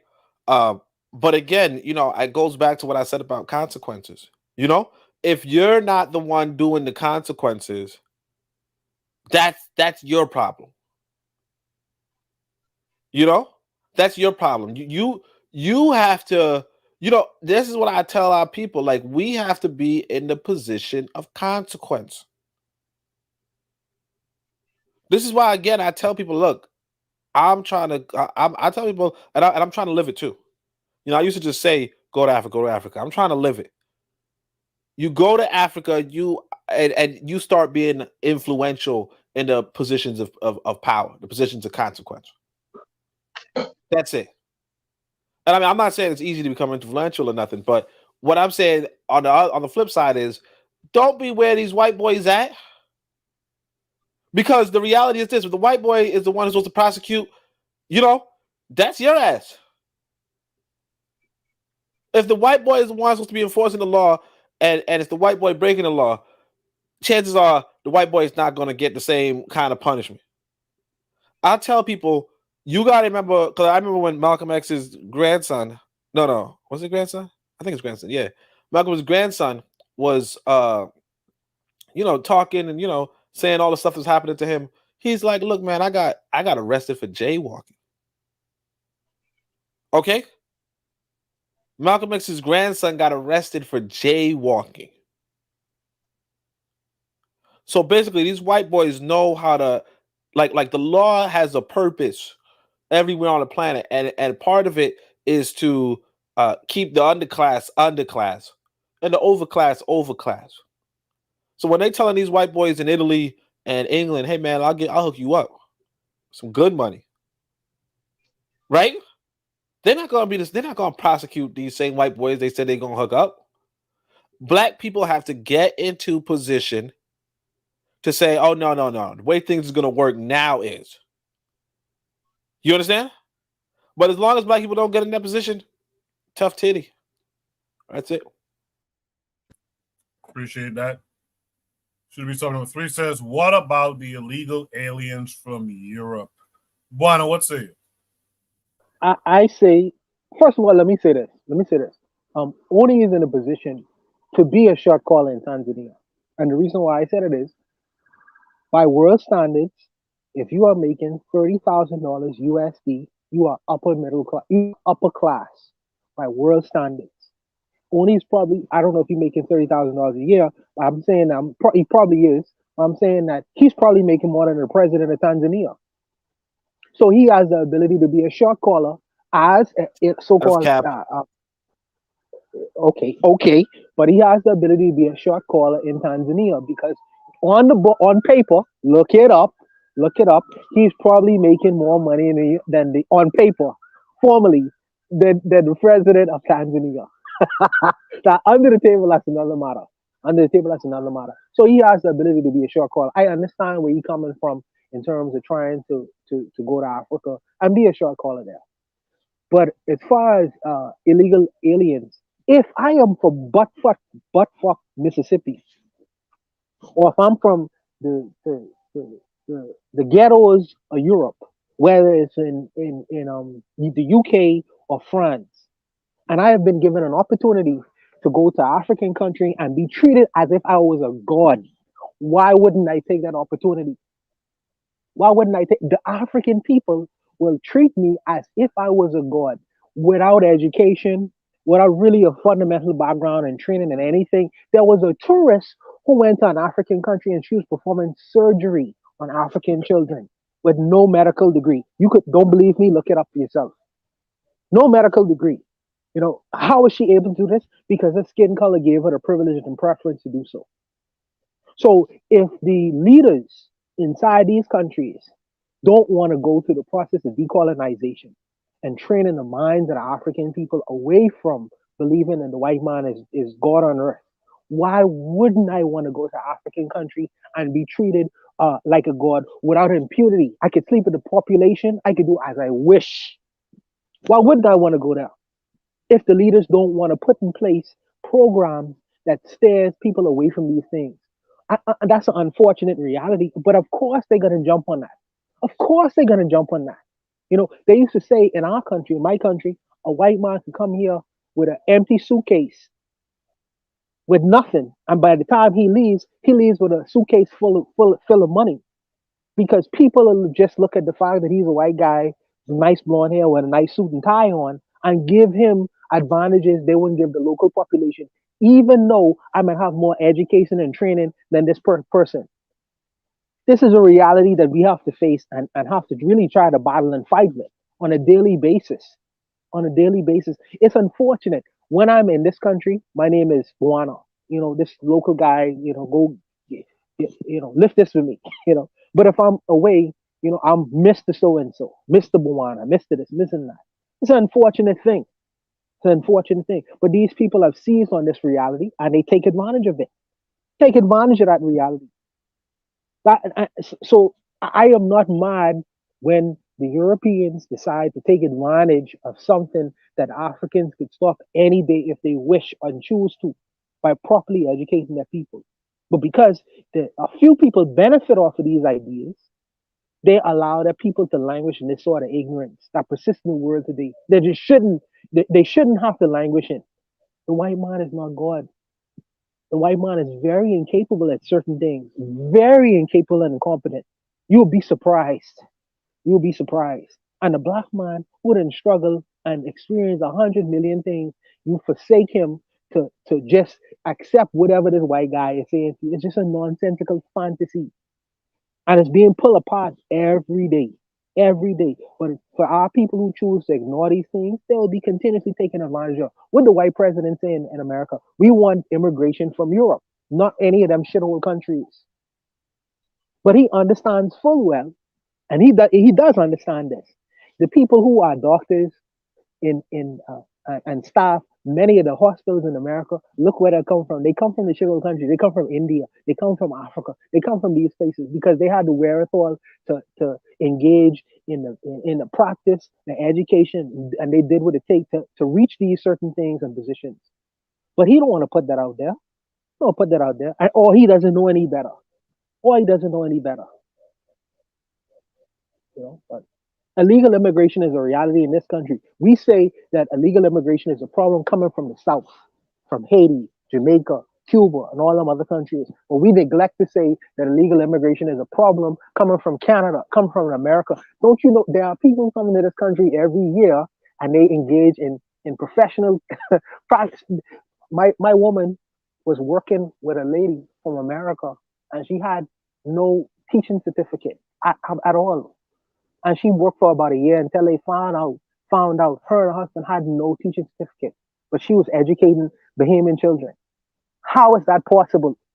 Nobody saw to check because they had a pass because they could just say, well, it's coming in the mail. It should be in the mail any day. But for me, they would look me up and down and ensure that I am who I say I am. They would call all the universities and make sure the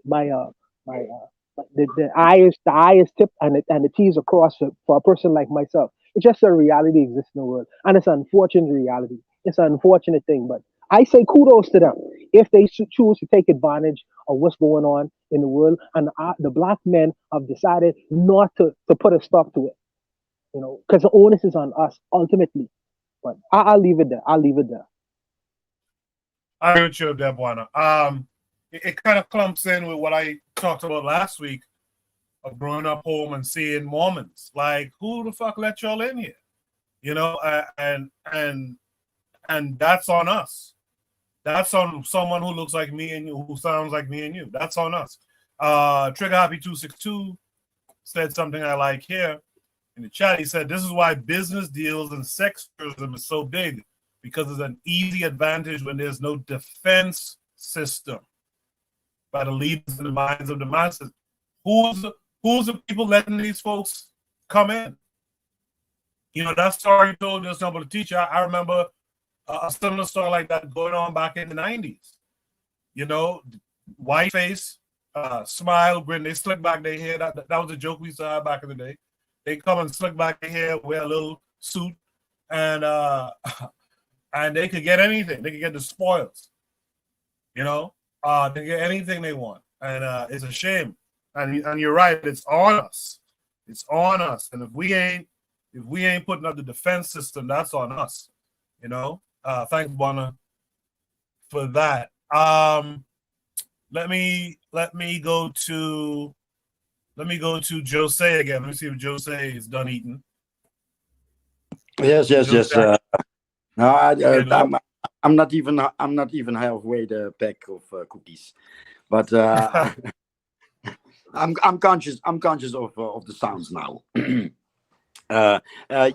We've been. I think I've commented this because this proposal topic is older than a weekend, right? Here in the Netherlands, we've been hearing this. I don't watch TV anymore, for a very long time. But maybe even before internet, we used to hear those type of things, like the number is. I was surprised. 2 million. Oh, still 2 million, and I was like, still 2 million, or is it the constant flow? These people don't respect us. They don't respect our laws. They don't grant us nothing, and they prove it in our countries. Even. So 2 million in 2 million in South Africa. That's how many Europeans and Australian, New Zealand, Canada, South Americans, even. How many illegal Europeans do you guess are in the United States? Must be at least 10 million also. I say more than that. Yeah, double. More than that. And illegals in Argentina. We touched that country. How many illegal Spaniards are in Argentina, or Germans? I mean, You know what I'm saying? Now, how many illegal Frenchmen are in Senegal? You know, I mean, and everything else is already touched. Our mentality to white folks. How can we stop it? We must go there. Huh? We must go there and marry the problem. We have something to put in them, and they have their lifestyle can affect us. Repatriate, reconnect. There's more work to do in the continent, on the continent, and in the Caribbean than in Europe and the United States. We heard it all before, and it's for us the black consciousness or Pan Africanism, it's always a debate. So you know, let's go put in some energy and some semen there where it can have an effect still.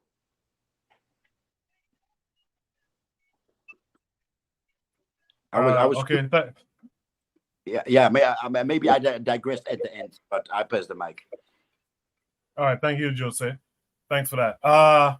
Jose has a theme tonight, and I think that theme is very interesting. Let's welcome in the brother Kofi this week. Kofi, how have you been? Hey, how you doing? How you doing? Just came in and saw the conversation. Glad everyone's doing good. And yeah, I pretty much agree with the that TikTok that you have right there. I'm running into a lot of Republicans, unfortunately, black Republicans, which makes no sense.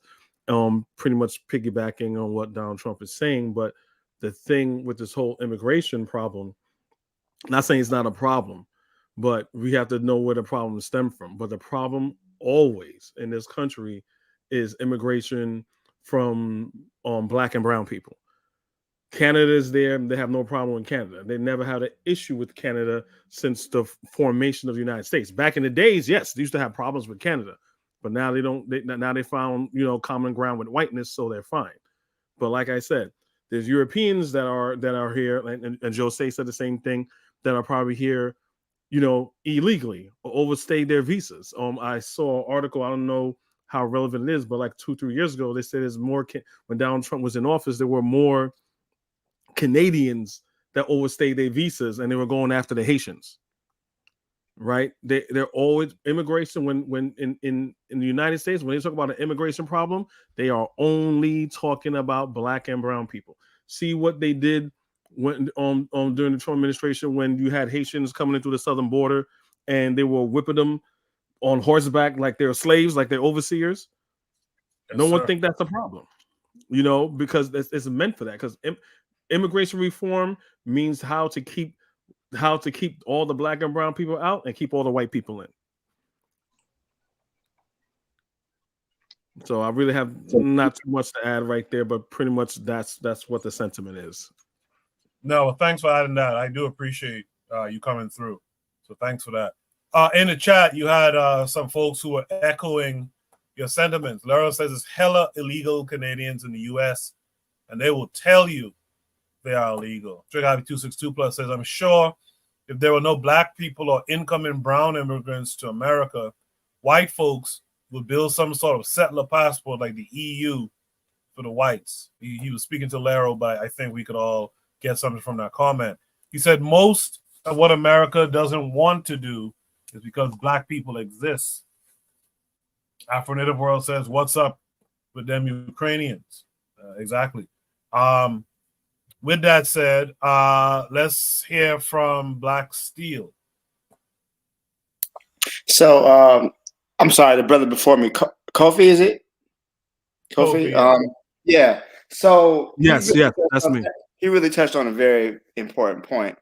The United States, just like South Africa, just like Australia, just like Israel, is a settler colony. So it's, of course, unlike those colonies where white people just extracted resources, like India, like Kenya, Canada, white people went to settle and to displace the native population, the indigenous people.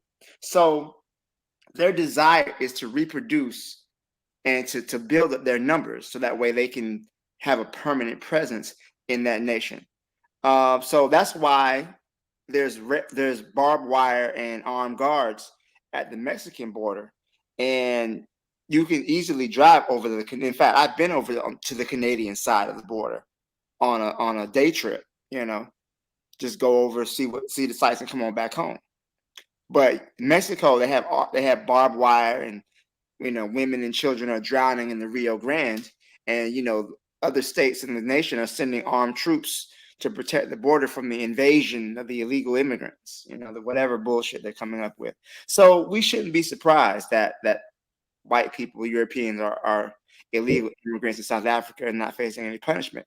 Truth be told, these crackers was illegal since they touched down in 1652. They've been illegal since then. They weren't invited. They didn't ask the native people for permission to show up. They just showed up and took over the shit. So they've been illegal.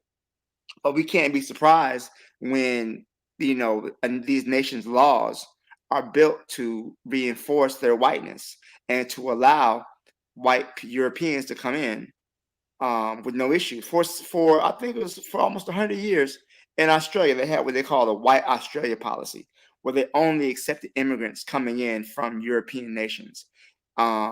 Even though, Asians and other people would try to come into Australia, they were explicitly banned from immigration because they wanted Australia to be white. Again, they're a settler colony. The same thing with Israel. A white Jewish person can immigrate to Israel with no problem. Whereas a native Palestinian, once they leave, they can't come back. So the whole idea is a demographic shift to increase the population. Someone mentioned earlier in another prompt about Dominican Republic under Trujillo, when he was dictator over there. He would bring in Portuguese people to the Dominican Republic to lighten the population because they wanted more white people. So what's happening in South Africa is what was happening then is happening now. That's why they're not going to make us think about it, because they want, even though I think white people make up maybe not even 10% of the population in South Africa, but because of this policy, they want to bring in as many crackers as they can to strengthen their numbers, and they're going to be okay with it. White people are never going to be the face of illegal immigration until we take control of our nations and make them the face of that. I'll leave it there. Thanks. Quick question. Shout out to Azuliism. He's out there in the chat.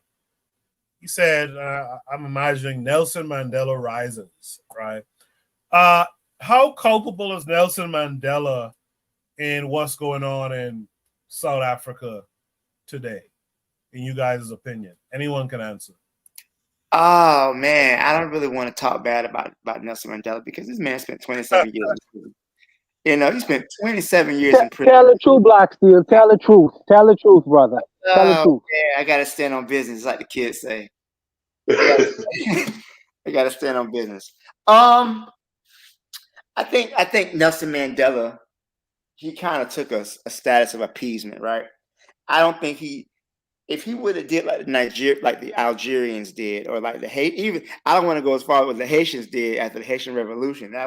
I don't know, like he could have went that far, but I think that he almost made an accommodation where they ended apartheid, but they still left the Boers and the Afrikaners in control of the apparatus of the state.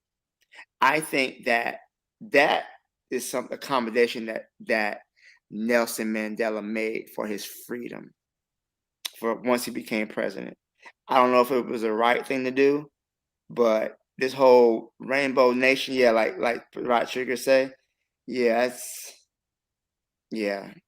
again, I don't want to critique this man. 27 years in prison, a long time. I don't know what I would do in his case, but yeah, I do think he kind of set his nation on this path for where white people could still remain in charge of the resources. I'll leave it there. That's just my thoughts on it. Sorry about that. When we talk about our ancestors and our freedom fighters, I want to be respectful, but I can't lie that, he did kind of let a lot of shit slide when he shouldn't have. He did kind of make way for this rainbow nation, which really in reality is still a white nation in blackface. Let's just keep it a buck. What is interesting? What is interesting? Because I live with Zimbabweans. I live with them in the UK. What is interesting is the mentality of the Zimbabweans and the mentality of the South Africans. And the leader sets the pace for the mentality of the nation, whether we realize it or not. The leader sets the pace. And that idea of this whole thing of we're gonna be very we're gonna be friendly to the people who have been oppressive towards us. We're gonna try to seek out a solution that is that is friendlier, where all of us could live together under this idea of rainbow nation. And when people talk about not all South Africans now, because you still have the Julius Malema elements, you still have the Winnie Mandela elements that exist in the country, but you have groups of South Africans where, in the face of disrespect, this is their nation. They are the dominant population of the nation. But you see these instances where whites are able to do things that they wouldn't get away with in even European countries. They get away in Africa, in South Africa in particular. And with the Zimbabweans, I'm gonna tell you, they have that Mugabe mentality. It's a little bit different. Certain things different. There's a different ideology going on there. It's interesting, very interesting. They're more accommodationist. That's the word I'm looking for. Thank you, Lero. They're more accommodationist in South Africa. Some South Africans are, but some South Africans are unapologetically, with their stances. I'm gonna tell you. But there are, for the Zimbabwe people, I could tell you, man, they really against that Ian Smith ideology, and they take the position of their forefather, which is Mugabe. I'm gonna tell you. So if you want to set the pace, the nation, the pace for the nation has been set already. What Mandela did and what Mugabe did, for the right or for the wrong. People could say, well, South Africa is a stabilized economy. South Africa, the black people that are eating, some black people that are eating, they have comfortably moved to the middle class. Some black people have comfortably moved to the middle class. So, all is comfortable. Zimbabweans are trying to break away and come across the border. Therefore, obviously, Mandela had the better solution.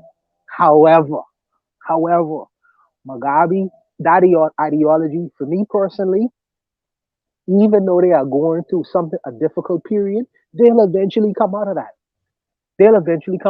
And they will be a people to be respected. And the white South African boys know when they cross the borders into South Africa, into Zimbabwe, hey, that shit what y'all do that over there, that don't play over here, brother. That don't play over here. And we have went through the process of struggle to attain this level of self-respect in the world. The Cubans I'm gonna give you an example of that. The Cubans are in the Caribbean, but the Cubans are a group of people that are not to be trifled with. Among all these other black nation states that exist in the Caribbean, they are not to be trifled with because of the policies that Castro set in place in educating his people, not leaving them to be stupid in terms of international affairs and world affairs. Also, because of the revolution of what they did, they're not to be trifled with. You have immigration with us, these colonial countries into the Americas. But when the Cubans go in, they scrutinize them very, very carefully because they know Cuba is a population of not necessarily ignorant people. So they scrutinize them very carefully. Very carefully. I'll just leave it there. I'm rambling. I'll just leave it there. Now, you guys always say you're rambling, but you guys are dropping some jewels. Anyone else want to comment on? I want to say one thing before we go. The currency is really whiteness. So this idea of these white people being illegal immigrants, if they were to be found out, if this information was common knowledge, nothing would really happen to them. I doubt they'd even get sent back. But then on the flip side, look at how South Africa treats their black immigrants. Black people who come in from Zimbabwe and Nigeria. There was a rash of violence against these Black people who were illegal immigrants in South Africa and how they were treated. The currency is whiteness. These people are accepted because they're white. Let's not play stupid. We know what it is. We know what it ain't. The reason why these white illegal immigrants are not treated the way Black illegal immigrants, because they're white. Because I'm willing to bet my paycheck these Black people would not beat and kill these white illegals the same way they beat and kill Black illegals. Sad but true. Sad but true. All right. If there's no last thoughts there, I'll just read what Trigger Happy 262 Plus said. He said, diversity is always a sham in any aspect. On a religious aspect, it's a sham. On an economic and social level, it's a sham. Countries must be defined by their predominance. Provide triggers for evolution. I'm curious. You said, she says, I have been to South Africa 7 times and follow its politics very closely. I'm just curious, if you don't mind, how come South Africa 7 times? I'm just curious. Let's go to Should Be Stop at number 4 tonight. Should Be Stop at number 4. This guy always makes me cringe and chuckle at the same time. Should Be Stop at number 4 says Tim Scott gives an enthusiastic endorsement for his overlord Donald Trump. You can't make this shit up. This comes with a link taking us to YouTube. We'll watch the video and then we'll discuss it. Highly respected gentleman, and he's a wonderful friend. And remember, he's, I'm running against somebody from his state, so it's not that easy to do. I mean, she is running from the state of South Carolina, which, by the way, where I'm leading her by over 50 points, so I don't know what the hell kind of a job she did, but in South Carolina. But he's a senator from South Carolina. He's a fantastic man, Tim Scott.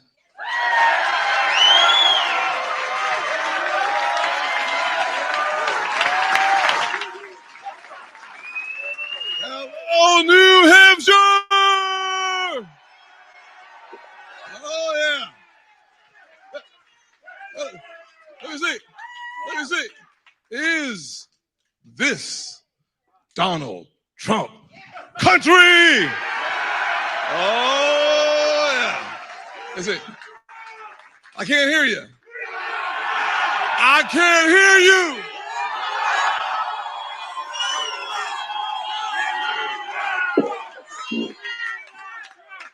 You know, we love you. Thank you. Let me say, we need a president who will close our southern border today. We need Donald Trump. We need a president. We need a president who will unite our country. We need Donald Trump. We need a president who will protect your Social Security and my mama's Social Security. We need Donald Trump. We need a president today who will stop the crime and recklessness in the streets. We need a president who will restore law and order. We need Donald Trump. Oh, we need a president who will lower our taxes and not raise our taxes. We need a president like Donald Trump. We need a president who understands the American people are sick and tired of being sick and tired. We need a president our foreign adversaries are afraid of and our allies respect. We need, you see, we need a president who doesn't see black or white. We see a president who sees Americans as one American family. We need. And that's why I came to the very warm state of New Hampshire to endorse the next president of these United States, President Donald Trump.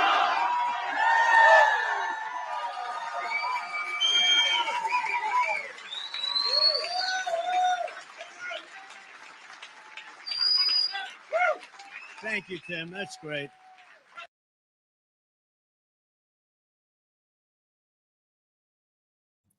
Thank you, Tim. That's great. That's so embarrassing. Like many of you have said, he sounds like I was just about to say that, only he sounds like he's calling a goddamn match, that he's setting up a fight between Tyree Pride and Kevin Sullivan or something like that back in the day. It's just god awful. Yeah, see, a lot of y'all didn't particularly care for that prompt. Provide Trigger said the reason why she has gone to SA 7 times, South Africa 7 times, because she has friends there. So I appreciate that response. Who do I begin with here? You know what? Let me start with Black Seal. Black Seal, you and I share the same sentiment. Do you want to expand on it? Well, what can I say that hasn't already been said already? Well, he's endorsing Trump as he's a Black Republican. I think he's one of the few Black Republican senators. Let's be honest. This guy is not for Black people. He's talking about, he's really regurgitating the Republican talking points about border security and all the other bull crap, and that's not really the issues that are. The problem is this. I can't think of the cracker. I think it might have been Winston Churchill. He said, "You can always count on Americans to do the right thing after they've tried everything else."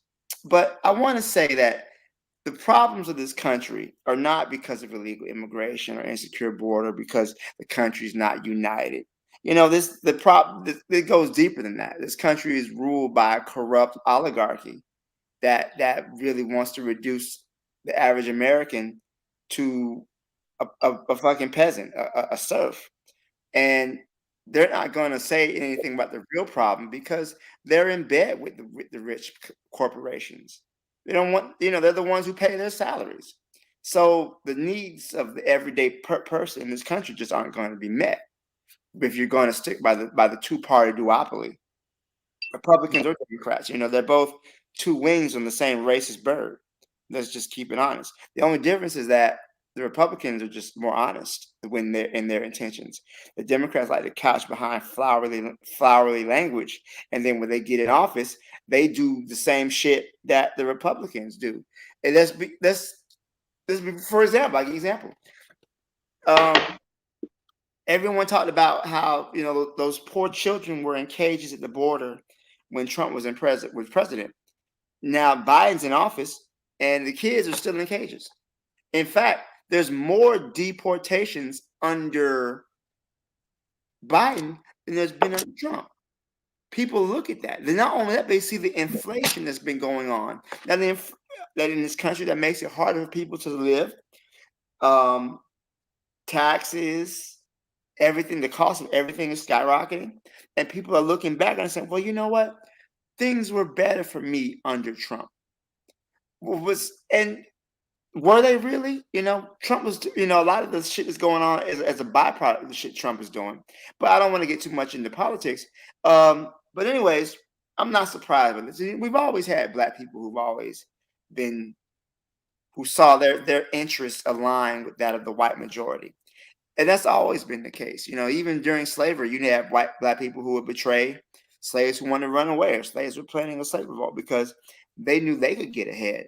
They didn't mind throwing the rest of their people under the bus, and that continues to this day. So I'm not shocked by Tim Scott. He's an embarrassment, and no Black person takes this guy seriously. I don't think there's any I mean, there probably are. But I mean, the majority of black people look at this man, they look at this dude and say, this dude's a clown. He's a joke. We don't take him seriously. Fuck him. Fuck his mama. And most black people feel that way. What do you feel about majority of black people who toe this party line, who regurgitate these white supremacist talking points? That's how we mostly feel. So he has no standing amongst black people. But white people, one thing white people love, they love to see a black person say the shit they say. And that way they can hold him up. Well, he's one of the good ones. What we're saying isn't racist. Look at this guy. Look at the Jesse Lee Petersons. Look at the Charleston Whites. Look at the Tim Scotts of the world. You know, these people don't mind selling out their race for some white, white penis or whatever. So I'll leave it there, guys. Thanks for letting me talk. Appreciate it. Let's hear from Kofi. Kofi, what say you? Forgive me if I'll be a little bit long-winded because I'm very passionate about this. I am into politics a lot. So yeah, I pretty much share the same sentiment as you and the other brother was here. So I was going to address certain things like that he said, which is an obvious lie. And it's basically always a Republican talking point. So he's going to mention open borders. What's the open border? They like to say that, because Joe Biden, right? And it's basically an admission with Republicans. And Republicans don't like brown people and black people because they know once they get here, we treat them like shit, and people don't directly treat them like shit would be the Democrats. So from the outset, they got to just treat black and brown people bad. So they're going to say, well, of course, Joe Biden has an open border. So basically saying there's no ICE and there's no border control. When I talk to Republicans at home, I'm like, I said, you're obviously just lying. So that's something that, that is a Republican talking point that Tim Scott says. He says, protect Social Security. Republicans were trying to get rid of Social Security. Unanimously, they were trying to get rid of Social Security. It was only the Democrats were trying to keep Social Security. So that's another lie that he told. He also says lower taxes. They did not. Donald Trump added to the deficit because he gave all those tax cuts to the rich, being himself. He's kind of rich. He's sort of rich. He's in a tax bracket where we could call him rich. He's not a billionaire, but he's in a tax bracket of where you say, okay, he is rich, right? So he gave all tax cuts to the rich. He didn't, because they have this thing where they think, well, when Donald Trump first ran, he was like, well, I'm not a populist. I'm not a politician. I'm just a businessman. Knowing the United States is all about business. But anyway, and when he said he's going to drain a swamp, when all he did was fill his cabinet with swamp monsters, right? Steve Mnuchin, he hired nothing but Wall Street people in there. Rex Tillerson, all he hired was Wall Street people, and he added to the deficit because he was not lowering taxes. He lowered taxes for the rich, right? And he gave tax breaks to the rich, right? So the next thing Tim Scott lied about when he says, which is a doozy, Donald Trump does not see color. Come on now. I'm not going to waste too much time on that. I'm just going to say that his latest racist rant was him saying that Africans is poisoning the blood of America, and then he said along with China. And then him and Mitch McConnell are like good friends, but him and Mitch, because, you got to understand the Republican Party, you have regular Republicans, and then you have MAGA, right? And if you're not a MAGA, they call you're really a rhino, you're really an undercover Democrat or whatever, this, that, and the other. But now that him and Mitch McConnell don't get along, now he's calling Mitch McConnell's wife, which is Chinese, calling her China-loving wife and all these racial slurs. So what does Tim Scott mean when he says that Donald Trump does not see race, he just sees Americans? I don't. These people are delusional, and the worst thing about people that are delusional, they believe in their delusion. So Tim Scott is pretty much, like the other brother said, is pretty much a disgrace. Black people really don't take him serious unless you're a black conservative, and there's a lot of black conservatives out there. They're sadly peddling this nonsense, and it's easily debunked. But Tim Scott is a disgrace. And I'll pretty much leave it up there because I could go on forever. Thank you. No, thanks for that. That's what I like. I like that kind of insight, man. I appreciate that. I'm sorry. One other thing. The other brother, I wanted to address one thing the brother said about inflation. The brother came on before me. Yeah, inflation is not really happening right now. The stock market are making benchmarks, and as far as reaching as the stock market is doing well, the economy is doing well. You guys could Google it yourselves. It's the age of information. Unemployment rate is at an all-time low, and the market is doing very well as far as this answer, because he said that inflation is horrible. Inflation didn't really hit as they predicted. That's about it. I'm sorry to interrupt you. No, that's fine. That's fine.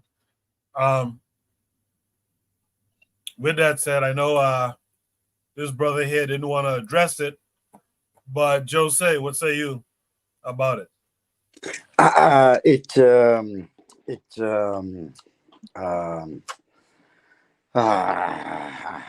Translating from Dutch to English, and I can't find the word, but I notice that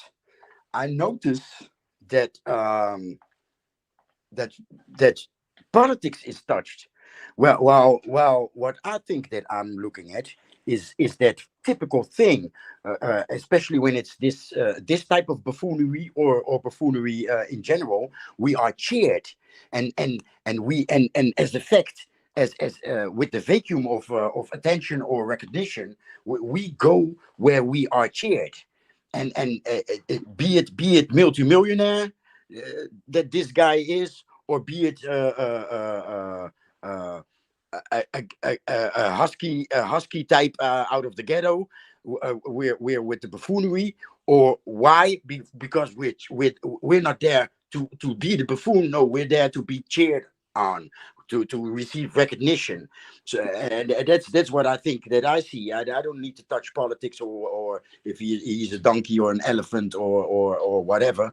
I look at us, and I see a pattern. I recognize. I think I recognize a pattern, and that's just it. So let me pass the mic. Appreciate that, Jose. Oni, you've heard it. What others had to say. What say you about it? Yeah, so I'll be honest. Although obviously this guy clearly, clearly he's dick riding. I don't know if y'all remember that. What was it, the Boondocks, where it was everybody was dick riding Obama. I think it was a song, dick riding. Yeah, Obama. I remember that. Yeah, it's Boondocks. Yeah, You're right. the dude's clearly dick riding Trump. But I'm gonna say this though. We gotta also realize that this is the job interview. I don't know if because as far as I understand, Trump had like an all-white candidate. I'm not sure though. I'm not positive.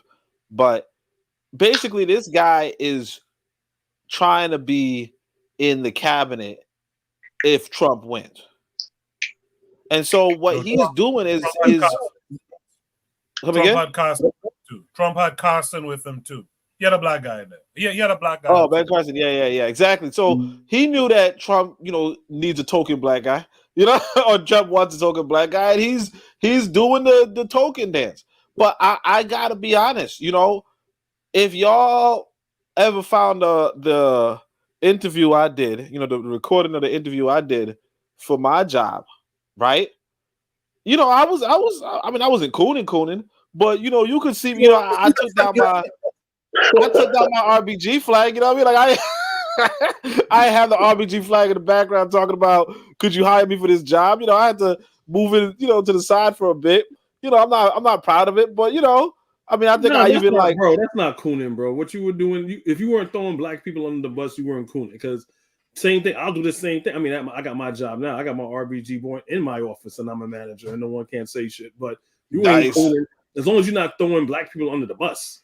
You good? No, I feel you. No, I wasn't throwing black people on the bus, but I feel like if I'm taking out my own flag, that's a little bit of cooning. You know what I'm saying? But I appreciate you saying it's not. But yeah, I was also like, because it's like a math job, so I had my Einstein book. I was like, this general relativity book was really inspiring. I never read that book. You know what I'm saying?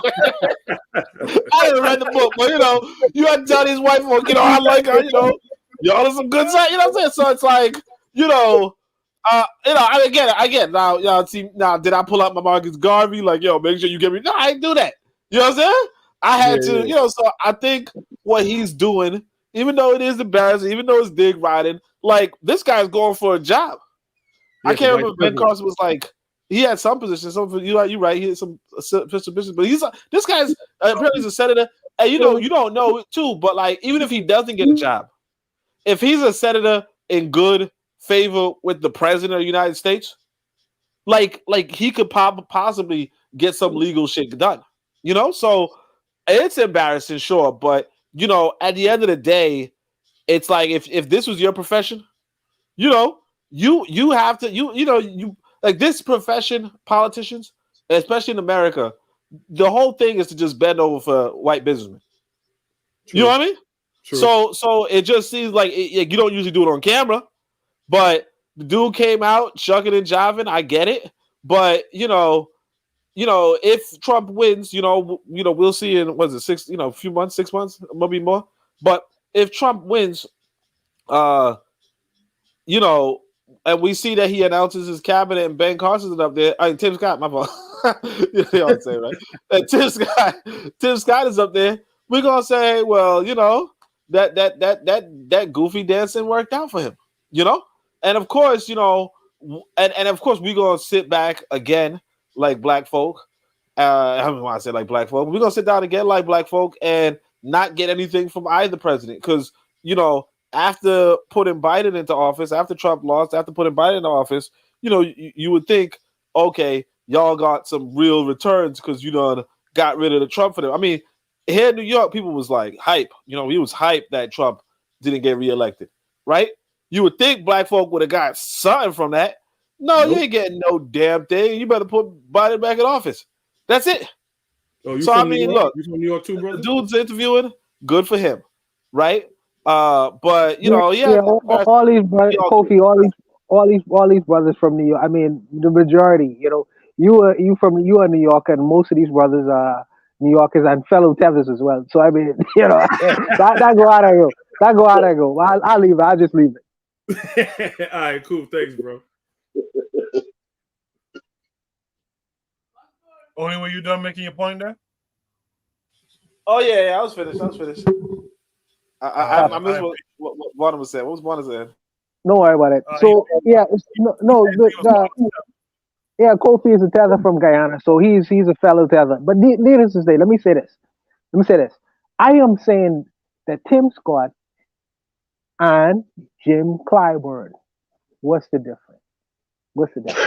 Tim, hold on. Now excuse my ignorance from I'm not in America, so excuse my ignorance.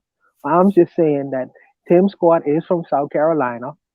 South Carolina has a very large population of black folks. He has not made it to become a senator of South Carolina without getting their endorsement and support. So to suggest that he is just this outside anomaly, that nobody really pays attention to, I don't think that he would have gotten that position solely by white votes alone. Obviously, there's a large swath of black people in South Carolina who believes in some of the things and ideas that Tim Scott has, else he would not necessarily be a senator in South Carolina. That's the first thing. I will push back on that a little bit. Yeah, that's all right. No worries. Let me finish. The second thing is that I'm asking Jim Clyburn, who's also in South Carolina, all these Geechee things I hear from time to time. What's the difference? He had Joe Biden and the black churches in South Carolina promoting Jim Biden, promoting Joe Biden. Joe Biden is, we say in the Caribbean, Peter ain't different than Paul. Peter is no different than Paul. We had this discussion before, Kofi, in terms of what Joe Biden's record is, in terms of doing what he did and the criminal crime bill. I hope you look that up, by the way, because he is the architect of that. But if you say that this guy is cooning for Donald Trump, you can't forget Jim Clyburn. So I'm saying, what's the difference The both of these are Black American citizens. People say they singing for the supper. But what's the Jim difference? Clyburn's a Republican too. He's not a Democrat. No, Jim Clyburn is a Democrat, brethren. Oh, my bad. I'm thinking on the other guy. My bad. Yeah. So I'm asking, what's the difference? What's the difference? As your brothers are American citizens, I'm asking, what's the difference? What's the difference? They are supporting their political affiliations as American citizens. Now, y'all call them what y'all wish, but don't they have a right? I'm just saying, I'm apolitical. Don't they have a right to associate themselves with any political affiliation that is advantageous to themselves while living in America, despite the fact that they are Black people? I'm just asking the question. But It's a real question or is it rhetorical? It's a question. It's a question for y'all brothers who y'all New Yorkers. Y'all know better than I do. So I'm asking, what's the difference? All right. So the difference is number one is that Joe Clyburn didn't debase himself as a man in order to do this. 1, 2, it's the party affiliation that we have. Like I said before, Trump is a very well-known racist, doubles down on it till this very day. So with all that being said, right, to still attach to yourself to a person that's a pedophile, a crook, a racist, someone who says I shouldn't follow the Constitution, someone that said I want to be a dictator, and all these other things, it's deplorable for anybody, Black or white, but especially Black in this situation, to align themselves with them saying, well, this person endorsed this person, saying this person is the right person for the job. The reason why people voted for Joe Biden, right, like the brother said over there, because you think everything is going to be good. The only thing I'll push back on is that people wanted regular political normancy. You know, Republicans being kind of racist, but at least principled and at least try to follow the rule of law, versus Donald Trump, who says I should not follow the rule of law. I should be able to kill my political opponents if I want to, right? To get his own fight. He signed up for a job with his last vice president that said, you know what, I'm going to follow the Constitution. And Donald Trump said he's going to kill him. Donald Trump had his supporters say, kill Mike Pence, hang Mike Pence. Those are the stark light years difference between Tim Scott supporting Donald Trump versus Joe Clyburn saying, hey, I endorse Jim Crow Joe that Joe Biden and all the Republicans and all the Democrats did like 30, 40 years ago. That's the difference. What it seems to me is that the Democratic Party have convinced your brothers that there's a such thing as a little bit pregnant. There's no such thing as a little bit. I'm gonna break it. No, I'm gonna break it now. There's no such thing as a little bit racist, and I'm explaining it. You say that Donald Trump. I didn't say that. But let me finish. Let me explain it. You say that Donald Trump has did the scurrilous things, the skullduggeries that he did against Black people. And like I say, we had this conversation before. You can't deny the fact that Joe Biden was the architect of the crime bill. Yes, I did. So I'm saying. Deny that by the proof, by what I showed you. But he is the architect of that. He is the architect of that. There was the crime bill, like I said before. The crime bill is a bipartisan bill that. No, but he created the bill, Kofi. He created the bill, Kofi. Signed on. So you have to all of the government. Those people are still alive in government today. So basically, all those people will have to be thrown out. That's what no, Kofi. I'm saying that he created the bill himself. I'm saying he dropped. Yes, he did, he was brother. A part of it. No, he did not. Okay. No worries. I'm saying that if he was very integral, because you say he didn't want to create, he was very integral in creating the bill, and that bill affected Black families and communities in a very dramatic way. I'm saying to you, you cannot discount the fact that yes, Donald Trump has said some things that has been detrimental to Black people, in particular the Central Five or whatever. But I'm saying that this guy Joe Biden has done something, has been integral in something that has affected the Black communities for generations. When you see Black men being in prison for 30 years off a marijuana violation, now marijuana is legal. What is the effect of that in Black communities in America? So I'm saying that Peter is not better than Paul, brother. He's not better than Paul. So even though this guy is endorsing Donald Trump, a Jim Clyburn for me is doing more damage because you call him Jim Crow Joe. Could you imagine you calling him Jim Crow Joe, but you would still say that this guy is a better candidate? I'm saying that because that's how you guys would say to them. And thing I don't understand. I understand your position, but then you lose me on your position. You're saying no race is greater than the other. So it's like saying I'm not saying that Joe Biden is a reformed racist. I'm not saying that. But what I'm saying, you judge a man by his actions, right? That's what you're doing. You're saying Joe Biden did this, right? Yes. Donald Trump didn't do anything, right? Yes. I am saying is that Joe Biden, and we had this conversation before, and I brought this up before, since it was a unanimous decision that everybody was on board, even Black people during that time wanted, because what you're doing is talking in hindsight. They was wrong. The Black folks was wrong. No, you're talking in hindsight. Again, I told you I'm of age. I was like 10 in my teenage years growing up when this happened. When everybody wanted something to be done. Black people as a whole. Because Black people, remember, we're talking in hindsight. When the crack epidemic hit and everything, the Republicans, everyone knows that it's on the books. Ronald Reagan put drugs in the neighborhood. If you listen to Black drug dealers, like on Freeway Rick and all this stuff, they'll see many people I know. They said they'll see the drugs being dropped. Or cops will be right there. They will do nothing. Again, we're talking in hindsight. So when the crime bill, when something was done, and people was like, wait a minute, we kind of get something done, but something's kind of fishy here. Why is my father, I have a friend that I grew up with. His father was addicted to crack. He was like, wow.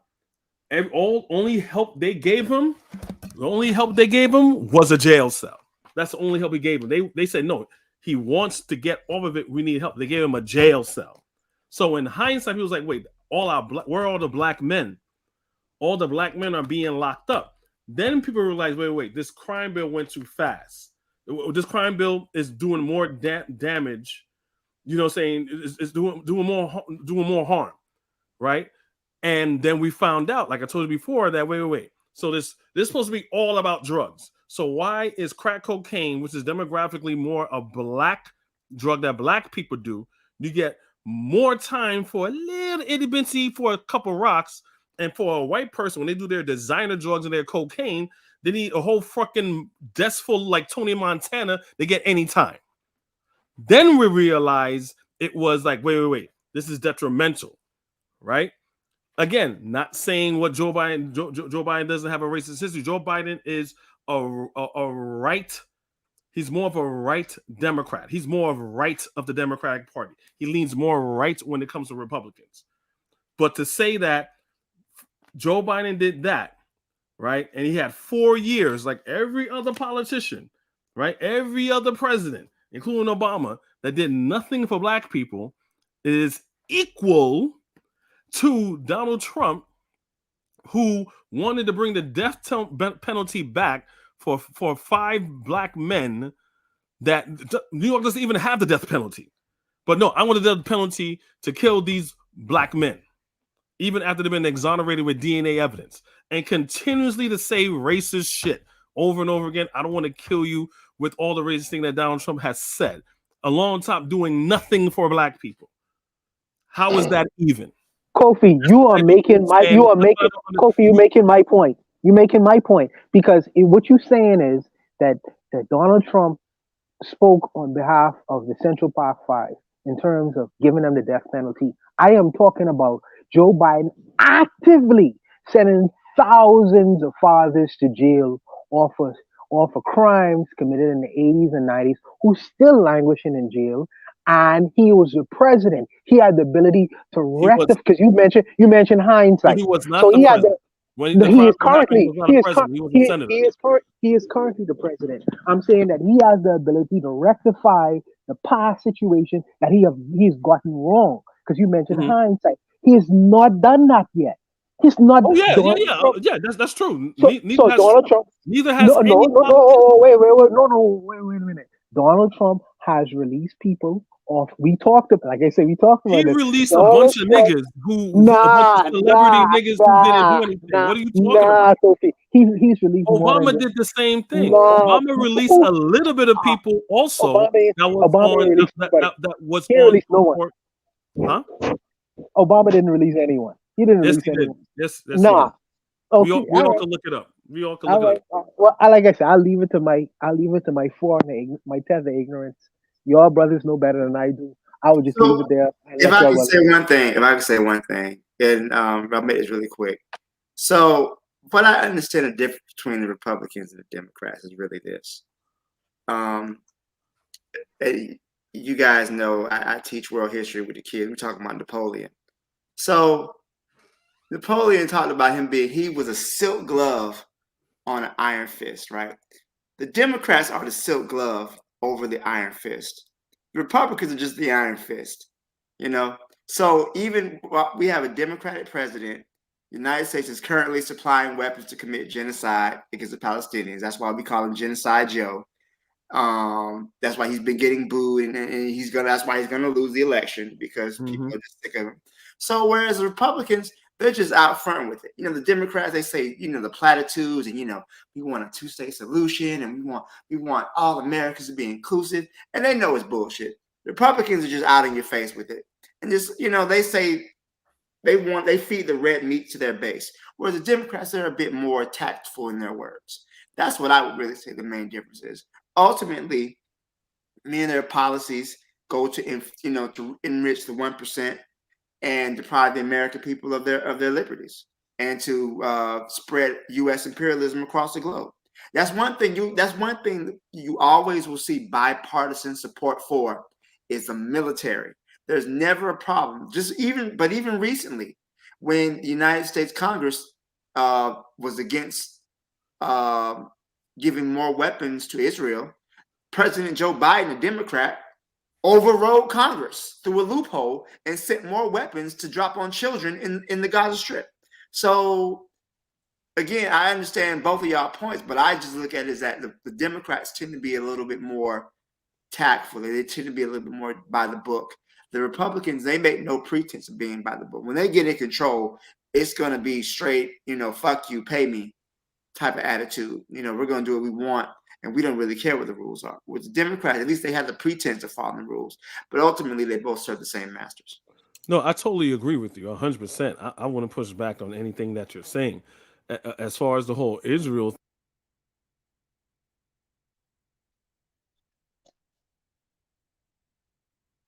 then Israelis got him. Mossad got you. You all right? Okay, I thought Mossad had got you. Yeah, sorry, and Mossad.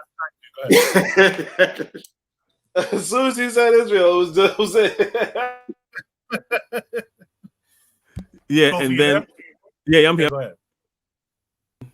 And then they asked Muhammad Ali, "Do you want to be president?" Muhammad Ali said, "Oh no, I don't want to be president." Why?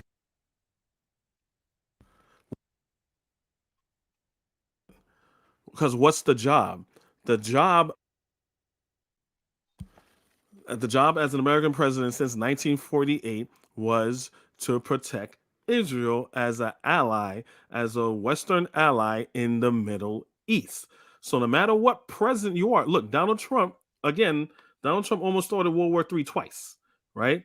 When he went against Congress and to kill Soleimani, the general in Iraq, and when he moved the embassy, right, and say, no, Israel, you're a real state, I'm gonna move the embassy. Like that almost started what Hamas could have started the shit going on earlier that happened now, right? Trump went to no U.S. president would have did that because they got fucking sense. Because like, why we're gonna start agitating things in the Middle East and stuff like that? But Trump did it. Biden is also doing like what the brother said. Because why? Because it's American policy to do that. You're going to say, oh, we're going to do a two-state solution while we're still giving Israel billions and billions of dollars to commit genocide. And Obama, right? And wow, it's one thing Trump is not innocent of, but due to people in his cabinet that was competent. But Obama and Biden has blood in their hands. I don't understand how Obama is has a Nobel Peace Prize and he has blood in his hand doing drone strikes in Africa and in the Middle East. But what the brother, what you said is absolutely right. I'm just saying when it comes, it doesn't matter what president is in there because it's U.S. policy to support Israel no matter what. Let's hear from Anthony McPhail. I think he was the forgotten one before Buana went. Anthony, what are your thoughts on Tim Scott? Oh man, you know, we got our Uncle Remuses, you know what I'm saying? But it's just like, I mean, I agree, man. You know, Jim Clapper, he the same person. He just the one for the Democratic Party. But I mean, at the end of the day, man, it's just like, remember what Brother Malcolm had said about the Democrats and the Republicans? You know, one is a fox and one is a wolf. You know, but they both canines. You know, they both got the same appetite. It is, you know, one of them say things this way and one of them say things this way. But you know, neither, as far as African people concerned, ain't neither one of them for us. You know, in our interest. But yeah, man, you know, you get into the politics, man. You know, you can get into some mess. But yeah, man, you know, I mean, it is what it is, man. You know, I mean, it is what it is. You know, a house slave gonna do what a house slave got to do. You know, to be in his master's favor. To be in his master's favor. You know what I'm saying? I'll leave it at that, man. I appreciate that. I didn't want to forget Anthony in that discussion. You know, for time's sake, because we're running up against the clock, let's move on to Shoot the Breeze topic number 5. This should be a good one. So for all you HBCU fans, you should really. Oh God, you're gonna summon the spirit of Bakari.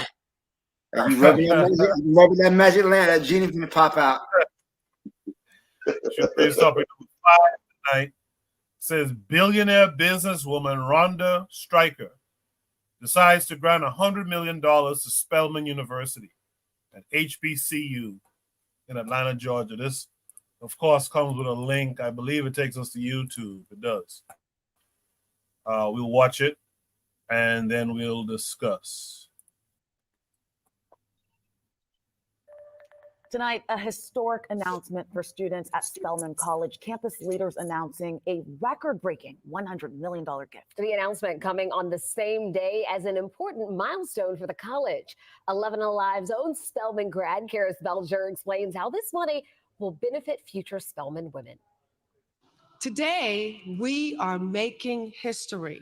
Our long-serving board trustee, Rhonda Stryker, and her husband, William Johnson, have decided to donate to Spelman College $100 million.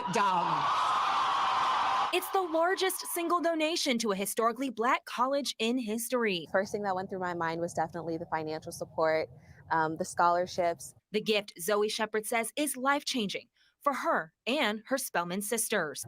It's just an amazing feeling to know that that's going to be available for more people in the future.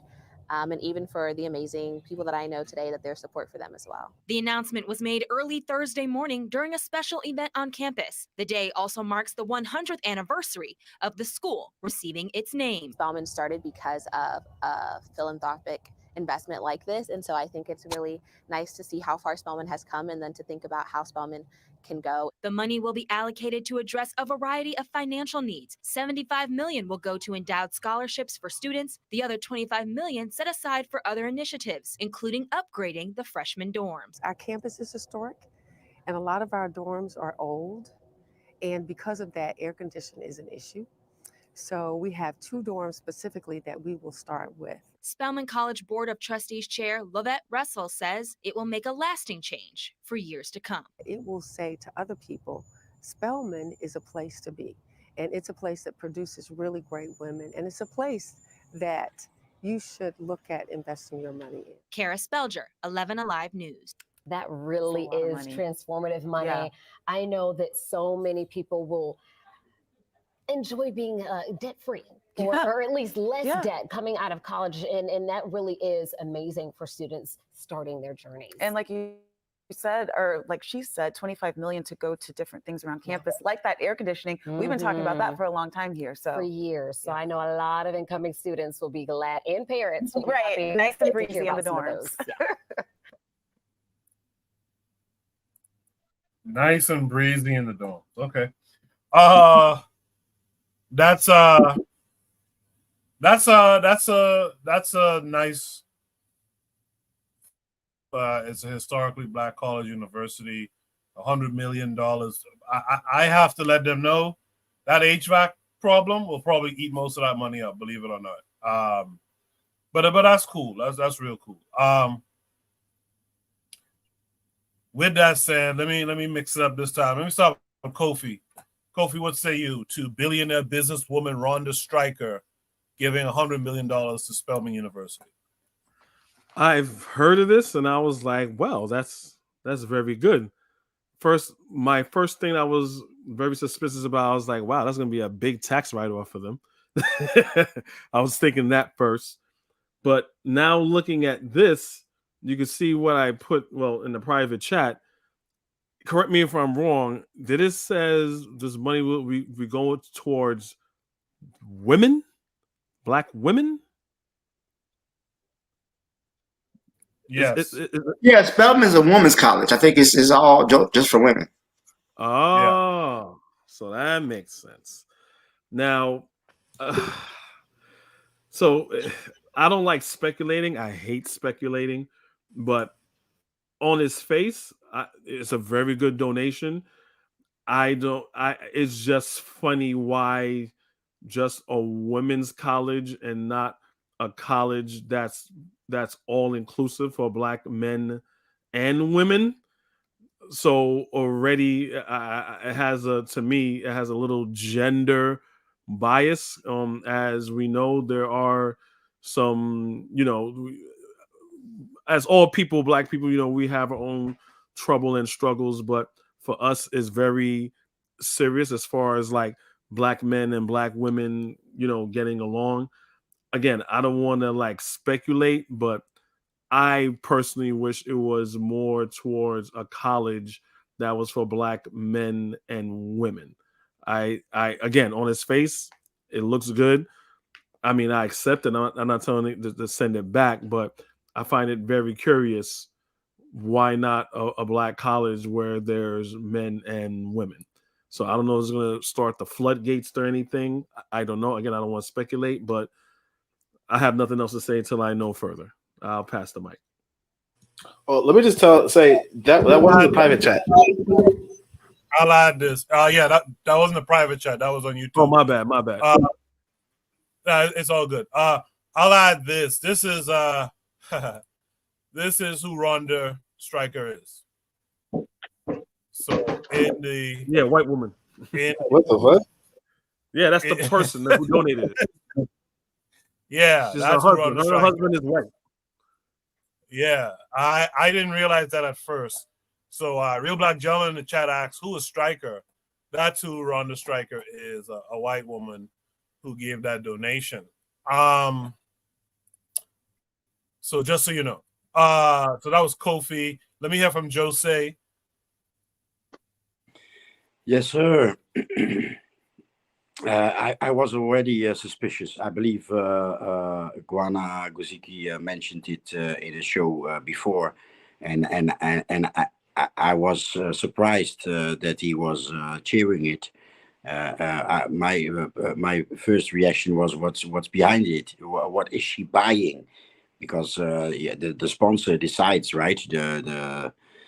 So here's the answer. It's probably a feminist thing. I don't know.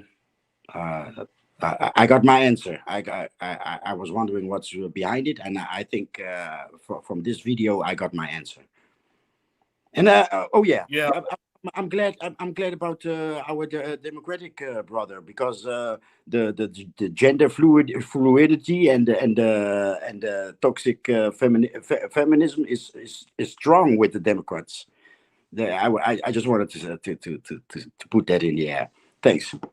Are you talking to me? Is that in reference to me or? Yes, yes. I'm very positive about your reaction, because black boys are put in the shadow. In here in the Netherlands, in Europe, it's the same thing. I practically dedicated my life to boys like me in the streets for lack of self value in the house, in the home. Well, I commend you for that. That's very good. Me, I'm a father. I have 5 children. I have 2 girls and 3 boys. But what I'm gonna say is about towards that comment. See, the thing is, with people who get like right wing propaganda and stuff like that, you have to understand the Democrats and the Republicans. If you want to be the Democrats, is all inclusive, which makes sense. They want everybody to be a part of their group because they want votes. So they have to make accommodations for other people. Versus the Republicans, right? If you're not a white person, you will have to debase yourself or your identity. So if you're a black man like Tim Scott, you got to debase yourself. If you're gay, you got to debase yourself. Talk bad about gay people. If you're Asian, you got to talk bad about Asians, so on, and so forth. So I would say, me as a black man, I'm very conservative when it comes to the family and things like that, right? But I understand politically that these people need representation. We live in a government, we live in a society, and these societies, if you don't like these people or not, are made up of people that you may not like or agree with, but they're still a part of your society. So to ostracize those people politically and financially makes no sense. But I do understand what you're saying. I don't want to take up too much time. Thank you. Thanks. I appreciate that. Yeah, so when you have these donations from these types of folks, you at a institution, while I'm happy that there's that infusion of funds, you do have to wonder, like Jose and I think Kofi was saying, but Jose definitely, you do have to wonder is what is it that you're purchasing? And oftentimes that's something to do with miseducation in these cases. So that's the thing to keep an eye on. Or it could be, as Kofi said, fueling the gender war among Black people. You know, you gave 100 million to the women, but what about the men's counterpart school to Spelman too? So I'll be curious to hear you guys' thoughts on this. So let's go through it. I heard from Kofi, heard from Jose. Let me hear from Oni next. Oni, what say you? Yeah, I was kind of cool with it until they said it was T Show was a white woman.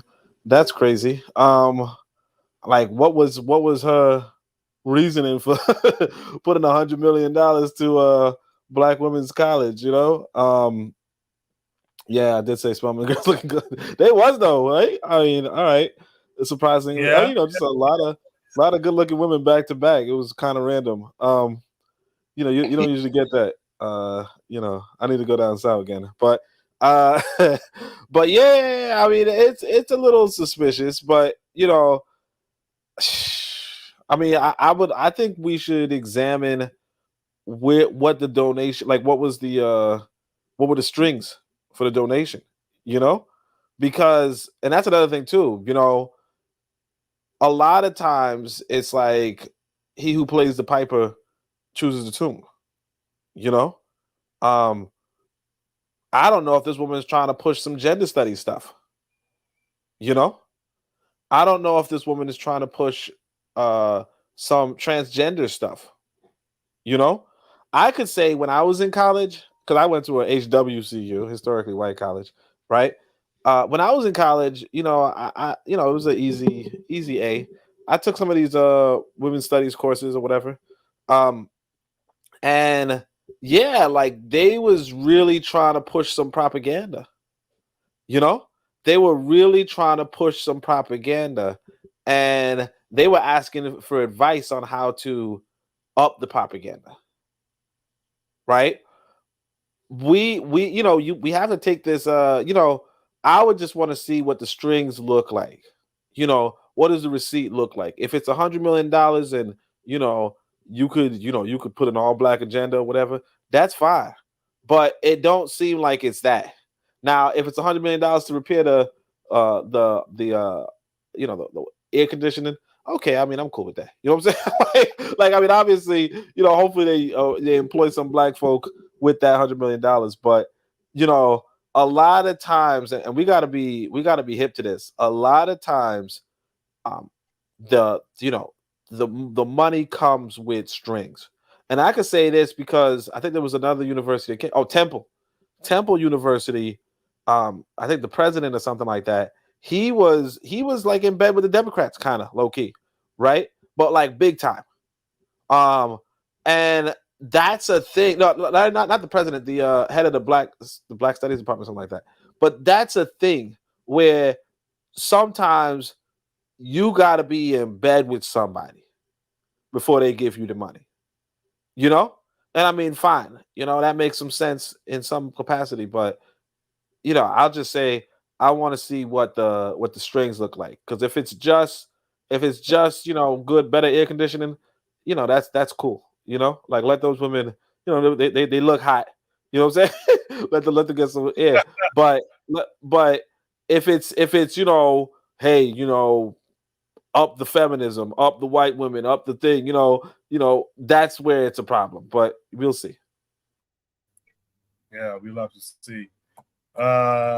Black Steel in the chat say, God loves, man kills. Great story. Black Steel, what else you want to add to this prompt? I'm gonna be optimistic, man. I don't want Bacardi to come here and jump down my throat. I'm kind of scared, but yeah, I'm gonna be optimistic. Let's say, and I thought, I didn't realize she was a white one. I thought she was really light skinned. A lot of times those sororities and whatnot, they tend to have a big colorism problem in those sororities. But oh damn, okay, yeah, and she's an alumni. Hold on, I didn't get a good look. Okay, she's an alumni. So this dude, he would have fell for that. What's that lady's name? Rachel Dolezal. He would have fell for Rachel Dolezal. She's light skinned. Oh, gritted ass white woman. You crazy, man. But yeah, apparently this woman was an alumni of Spelman. So here we have white people attending historically black colleges and universities. It happens. It happens all the time.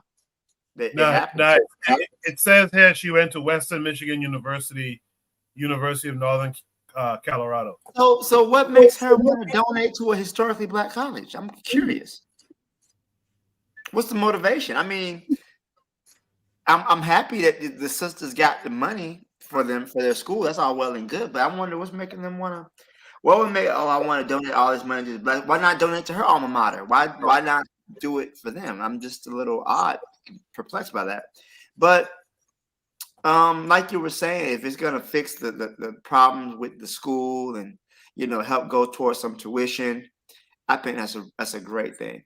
There has always been a gender gap when it comes to education in the black community. Black women usually tend to be more degreed than black men, although black men make more money than black women.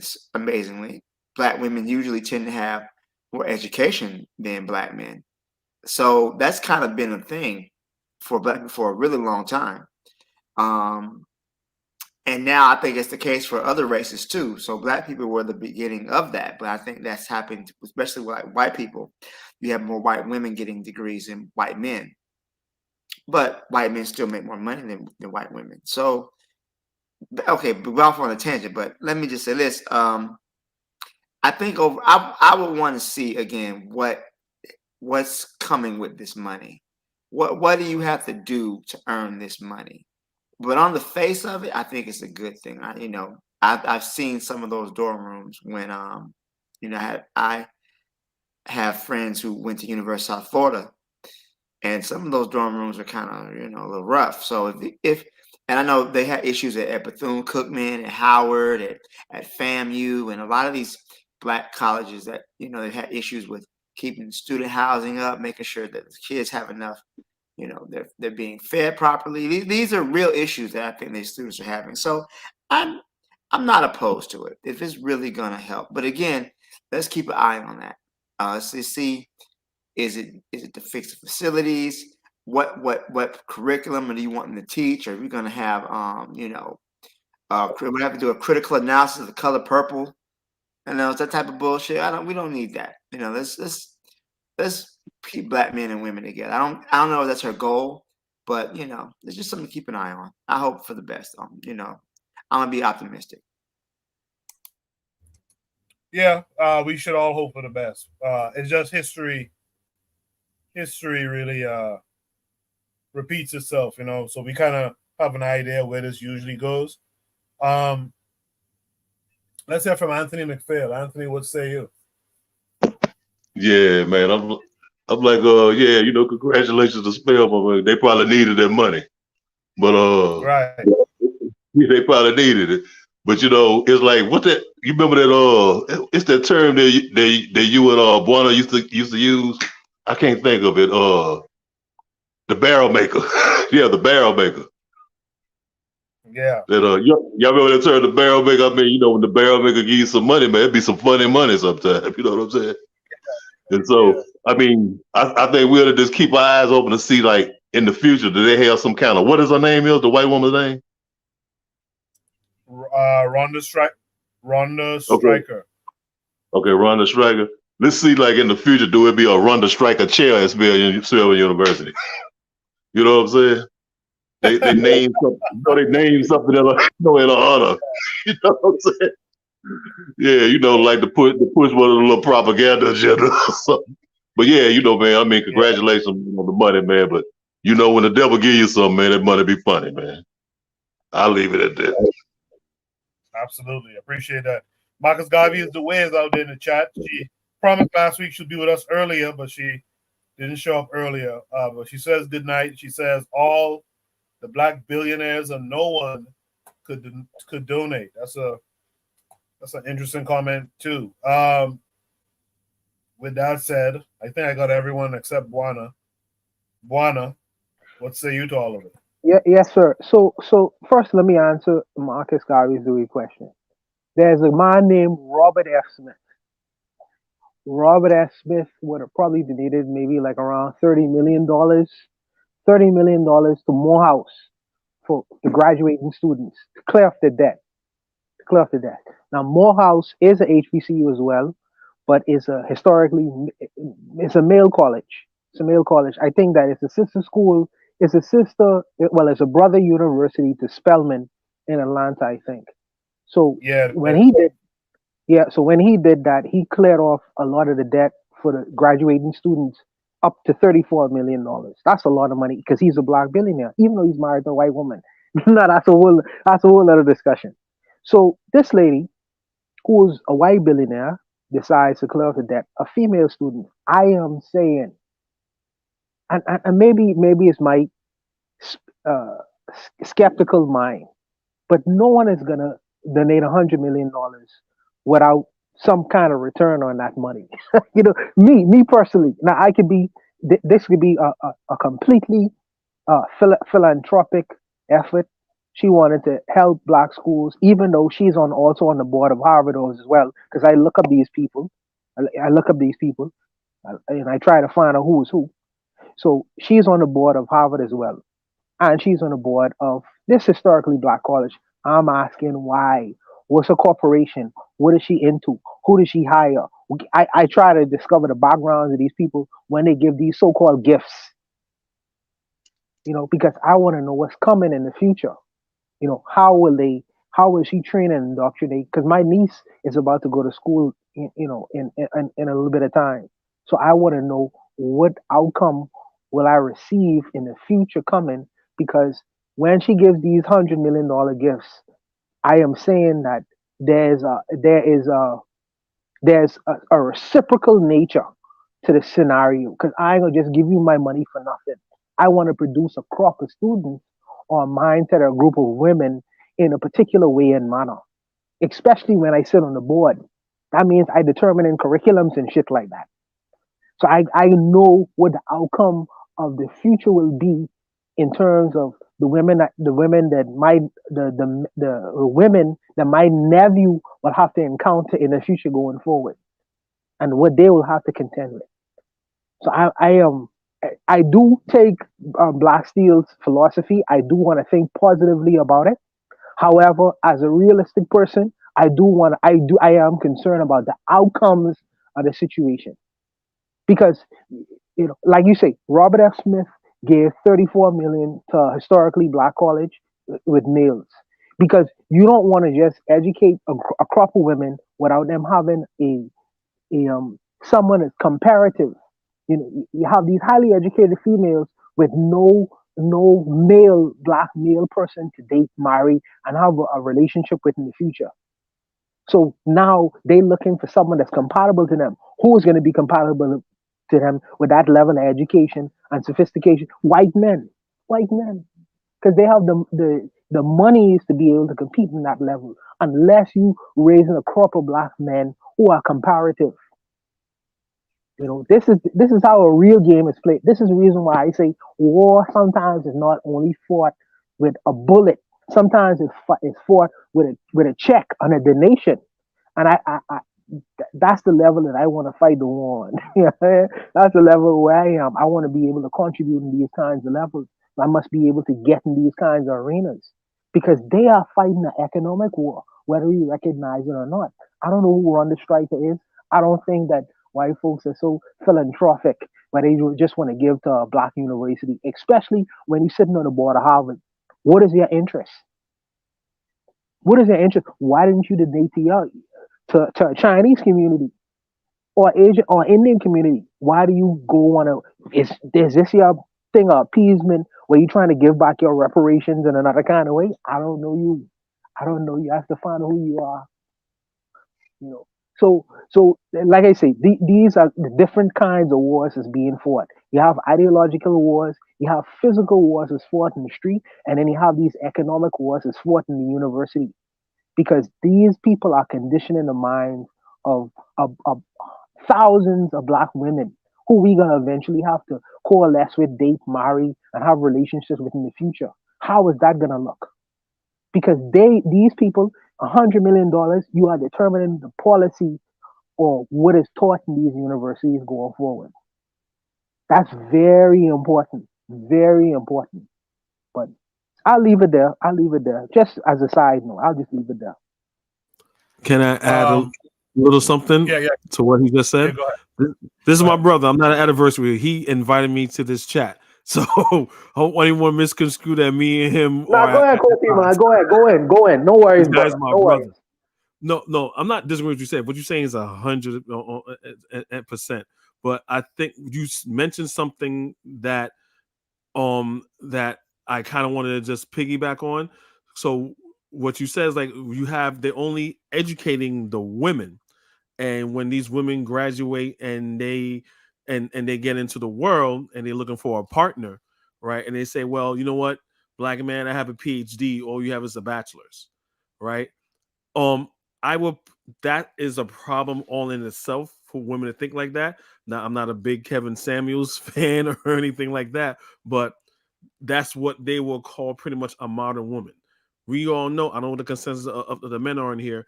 A man shouldn't care. A woman shouldn't care that, well, what makes me valuable as a woman is the amount of education that I have. Me personally, as a man, I don't look as that's a make it or break it thing. Sweetheart, you could have an associate's as long as you know how to treat me good, to treat me well, right? If we're on the same economic level and education level, that's good too. But a man does not look at a woman in a way that, well, she's not on my level. I have a doctorate. All she has is a bachelor's. That's insane. A woman shouldn't be seen, well, this Black man is not on my level because he is not on my educational level. I'm not saying that's not someone will think like that. I'm not saying certain men won't be intimidated by that. I know some men that are intimidated by women who make a little bit more money. That is a thing. But a woman shouldn't be, I don't believe in gender roles or anything like that, but a woman shouldn't be like, well, you're a man and you should be able to provide for me, but I make more money than you, so you're not on my level. That makes no sense. That, you know, that's not what a woman's supposed to be bringing to the table. We heard things where you ask a woman, what are you bringing to the table? And she says, I am the table. All types of nonsense like that. So that's pretty much all that I wanted to say, because what you're saying is absolutely right. But women in general, especially Black women, especially with this whole gender thing, a woman should not be out after she graduates and say, well, oh, this guy, oh, he got everything going with him. He's handsome, he's responsible and stuff like that. But girl, oh my gosh, he's a plumber. That's insane. But I'll pass the mic back. Yeah, I agree with a lot of what you said there. I think for the most part, I mean, with some exceptions, men more so care about how a woman's gonna treat them.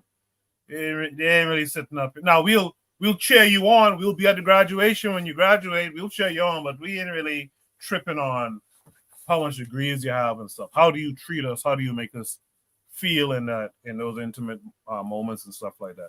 The person the men are not thinking that cool. The men are not thinking that cool, but the women are. The women are being bred to think like that, brother. No, Yeah, I'm not saying that they're not. I get it. I agree. I get it. But what I'm trying to say is we don't look at it like that, but they do. And that's the shame of it, is what Kofi is saying. Now this is the guy I wanted to hear from. I guess he heard us mention his name. Let's welcome in Brother Bakari this week. Bakari, how are you this week? I'm good, man. Can y'all hear me? Yes, sir. Hey, Bakari. Yes, sir. we can, brother. Nice hearing you. Haven't heard from you in a while. What's going on? Y'all talking about that white woman? Because I'm gonna be honest, I've been in and out. I ain't really been listening. I've been a little busy. Y'all talking about that white woman that gave $100 million to Spelman? I say use that. I say use them. See, it don't bother me. Use them. If they want to give you $100 million, take it and use it for what you want to use it for. That's my thing. She's supporting Black business. She's supporting Black business. Wait a minute. Spelman is a private school, so she can't come down and I'm gonna take your curriculum. We have to. I'm trying. Look, my Bible told me I got to learn to talk nice, right? I don't want to upset nobody, but we have to stop standing, in all honesty, my opinion, as Black men, in a position of weakness all the time, worried about what other people are planning. Newsflash: Black people have a brain. They can be planning. We can be planning too. Shit, I wish somebody give me $100 million right now. You know somebody got it? Let them donate it to me. Use them. Use them. Everything. Sometime I'm gonna go back to football season when everybody was laughing about the white girl that kicked the field goal at Jackson State. We look at the surface of things. We don't know how to dig deeper. I told my partners, I said it on here. I told my boy Rev, I was like, dude, you use this. You want NIL deals for these young men? Use this. She made a field goal. 2 weeks later, ESPN went down and did a special on her. Lo and behold, about 10 players on Jackson State football team ended up with NIL deals, CVS, Kroger, Walgreens. You have to learn to use them too. You can't always be scared. We can't be so scared that white people gonna just outsmart you at every turn. I know they supreme. I know y'all. I know a lot of people call them white supremacists. I call that a Black inferiority complex. I'm for calling them supreme. I know y'all think they supreme and they got this big mega brain, and whatever they do, they just gonna outthank you. No. Sometimes let's just use their ass. They done used us all these years. Do you think when them Black folks go play football at Alabama, and Alabama making all that money off Black folk, do you think they sitting around wondering what are Black people gonna get? No, let's use this for our good. Now, the second thing I'm gonna talk about, I don't have them problem with women. I don't know about y'all. I ain't never had no problem with no one agree. I don't know how the ways. I ain't never had that problem. Well, woman thinks she better because she got a degree. I have never, ever, me personally, I can't speak on nobody else. I ain't never had that problem. I'm not intimidated by my women. I want her to have a degree if we're going to get her more money. I ain't never Shit, I told you, my wife doubled the amount of money that I made. The last woman I was working with a PhD. Dude, I don't concern myself with that. Because I know I'm good at what I do. And I'm a man. I don't care how much money they make. I don't care how many degrees they got. I'm a damn man regardless. And you know what they see when they see me? That I'm the man. So I'm just saying, so it's just a couple, like, I don't worry about that when it comes to women. I'm just being honest. I don't. That's all I got to say about that. Thank you for letting me speak. Bakari, we said the same thing. We said that we as men don't care about women's degrees. So we actually said the same thing. Just to be what I'm clear, saying is, I don't care about the woman thinking about that. I don't care. Like, I've never had a problem with a woman thinking about that, is what I'm saying. I have never ran across that. I'm being honest. I have never run across a woman want to talk about her degree and her money she make. I'm just being honest. Never. I don't know. Maybe it could be because my conversation is well equipped. I don't know. But I have never, and that's my personal experience. Maybe I just hadn't met that woman that would throw it in your face. But I have never. Yeah, I think because we're older too, Bakari, we're older men too. It's a little bit different, but from what I see out here now, yeah, that comes up now. It might not happen to you, and to be honest, it hasn't really happened to me. It hasn't been in my face anyway, but it happens out here today. But thanks for your contribution, and you're right. You know, use the money. I ain't gonna say don't take it. Shit, if I could get 100 million, give it to me too. But history shows that these things come with some strings attached, and history also shows, honestly, that we kind of agree to the strings too. You know, we kind of take the money knowing that there's some miseducation that's going to come with it, etc. So I just want to put that out there. But does anyone else want to add any last thoughts, anything Bakari said or anyone said on the panel? Yes, I know this prompt is specifically for Brother Bakari because I know this would trigger him to come. I know this would trigger him to come Like on, right? moths to the flame, bro. Like moths to the flame. I know he was listening to the channel all night, right? But I know this specifically would trigger him to come on. But I appreciate. I love when Brother Bakari comes on. You know, he has a valuable contribution to make. He's doing something that I think is very important in establishing Black businesses. But this is really me just trying to trigger him because I know this really would. But I'll just leave it there. Well, Bawana, I'm telling you, Bawana, I really wasn't listening. I'm telling you, I'm still out right now. I really wasn't. I listened for like a couple minutes. I'm out. I really wasn't listening. I just got to a point where I'm by myself now where I can listen. But I'm out right now. Well, go ahead, Kofi. No one is saying or implying that white people are supreme. When we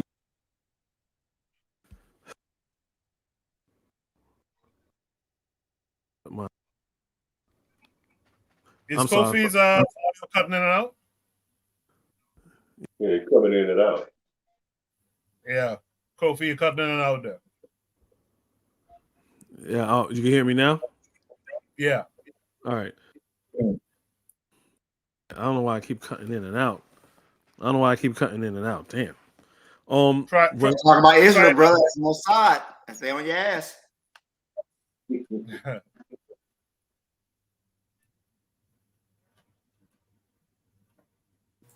Damn. All right, cool. You can't talk about it. You just can't talk about it. They won't let me talk. Damn. I don't know what's up, man. Something's crazy. You know what's up.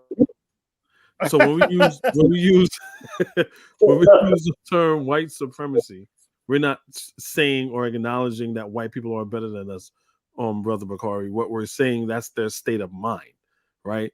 You could say that's someone's state of mind without saying that they're better than you.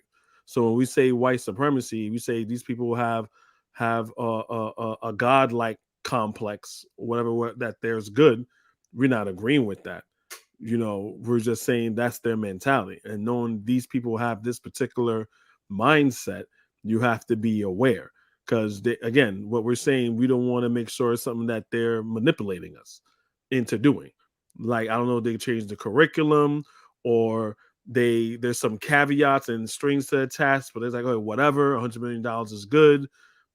We don't know. We're not speculating. We're not trying not to speculate into something that's not true. We don't know. We will have to see. But if anyone knows history, like we're saying, we need to keep an eye on this and see that if it's a really genuine contribution. That's all that we're saying. And if it is, good. But they need to be aware of that. And we're curious if it is a genuine contribution. That's it. I got you. But what I'm saying is, right, sometimes, like I said, it ain't got, Donald Trump can give me $100 million right now, right? I ain't worried about what they think. I know what I'm going to do. My personal opinion, I believe we worry about white people and them feeling that they are supreme, since I don't even use the term white supremacy because I don't believe in it. I think black people preach it so much that they do believe in white supremacy. I don't. So I don't even use the term, period. I would just say it for this conversation. But because I would never say that. But I can't worry about what they want to do at all times. Sometimes I got to sit back and think of my plan. And if I can finagle some money out of them, I'm going to finagle the money out of them. But some of those universities are already like working together. You can find like Brown, one of them Ivy League school named Brown.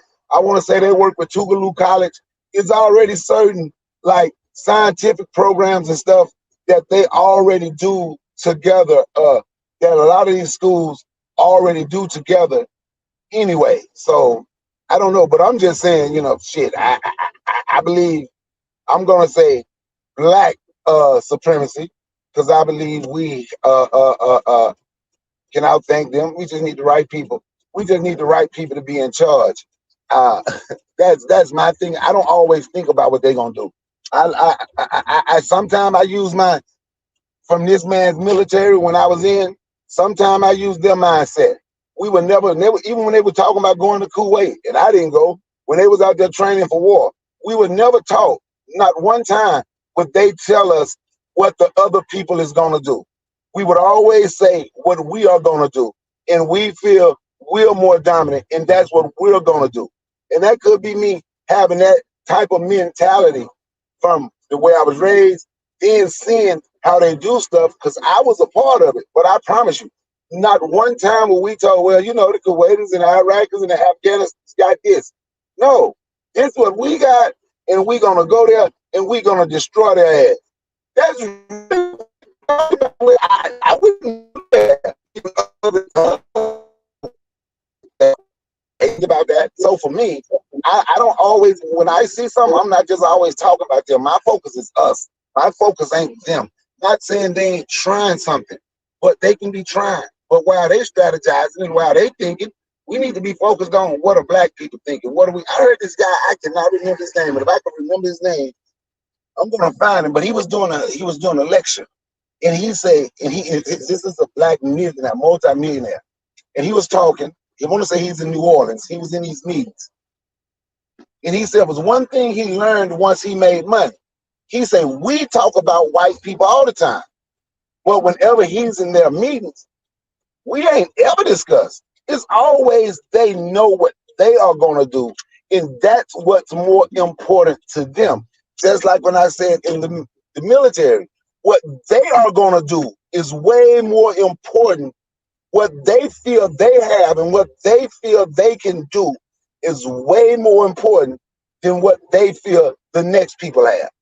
And that's what we going, and that's just my mindset. That's how I see it. What I have, what we have, what we gonna do is way more important than when we talking about what we gonna do. I don't give a damn about white people strategizing, and that's everybody who ain't black is white. So that's just that's my personal opinion. I'm just saying how I see, how I move, and what worked for me. Well, that's the show for tonight. I really do want to thank everyone who was here. Before you guys jump off the panel, I'd like to ask you guys to give a shout out. It could be something personal or something you saw in the Black world that's positive. Give a shout out. Let me start with Black Steel. So I want to shout out, rest in peace to our brother Carl Weathers. He passed away Oh, suddenly. man. Yeah, I hated that. Yeah, I remember the first time I remember seeing him as Apollo Creed and Rocky. He was recently on The Mandalorian. He's just been in a lot of stuff. And he passed away in his sleep. I think he was 76. But Action Jackson, and he was just that dude, man. He was just that guy. And it's just the world is a smaller place without. I usually don't go hard for celebrities, but somehow this kind of fucked with me. He was in Predator, and my son, he's 20, he's 19, he'll be 20 next week, but he loves Rocky. That's like one of his favorite movies is Rocky, but he always liked Apollo Creed for some reason. So when I told him, he said Apollo Creed died, he's like, what? He was shocked. And I didn't realize, how popular this guy was. He got another. He was in the Star Wars show, The Mandalorian, and he was I think he was just a good dude. He really loved his kids. It seemed like such a loss, but I just want to shout him out, man. Rest in peace, Carl Weathers. Absolutely, yeah. Action Jackson was my show when I was a kid back home back in the day. So yeah, I appreciate that, Black Steel, and of course, thanks for coming through. Oni, you want to shout anything out this week? Damn. Oh yeah. Matter of fact, like I keep saying, I might say it every week, but Burkina Faso doing big things still. I think they were trying to do get some nuclear energy, and they also broke away from KWAZ, I think. Yeah, I think they KWAZ. did. Yeah, so it's like shout out to my brothers from other mothers. You know what I'm saying? Shout out to the land of the upright men. Burkina Faso. They doing it. They doing it. I guess doing it right. You know what I'm saying? That's it. Yeah, like LL. All right. Thank you. Make sure you guys subscribe to and tune into Oni's show, The Pro Black Perspective, 11 a.m. on Sundays, Eastern Standard Time. Anthony, what you want to shout out this week, brother? Man, he just took my hand away from me, man. I was going to shout out Burkina Faso. Yeah, man, I was going to shout out Burkina Faso, man, and all of the great things they're doing, man, about that process and that plan that they just created, man. And the good thing about it, they said that they was calling on other African nations to bring their waste there, and they'll help, so they can process it there, and renew it there. So, man, that's a great thing, man, and that's pretty much it, man. Great show tonight, man. Great show. Appreciate you being here and helping it to make it great. I also think Burkina Faso is setting up a gold standard too. I think I saw something with them with the gold mines and creating gold bars and stuff by the end of the year and stuff like that. So that's cool too. Buana, what you want to shout out this week? I'm listening to the brothers, and you have a lot of Black fathers in the room tonight. So shout out to the Black fathers, the Black dads who making a valuable contribution to the next generation. From Oni to my brother Kofi, and you yourself, and Black Steel as well. Mentioning that he's training the next generation to appreciate Black men like Carl Weathers, who just passed. And my brother Wakari, even though I trigger him tonight, I'm gonna get a lecture on that all week next week. But all the Black fathers who making valuable contributions, shout out to y'all brothers, man. Y'all doing a yeoman's job, and it's interesting that Black fathers are attracted to this panel for some particular reason, because they sense a sense of brotherhood and camaraderie in coming here every week. So shout out to y'all brothers and doing your thing, But I'll leave it there. Yeah, but who invited Blank Shooter? Appreciate you, Buana. And I also appreciate you for inviting guys like Kofi. In fact, speaking of Kofi, what you want to shout out this week?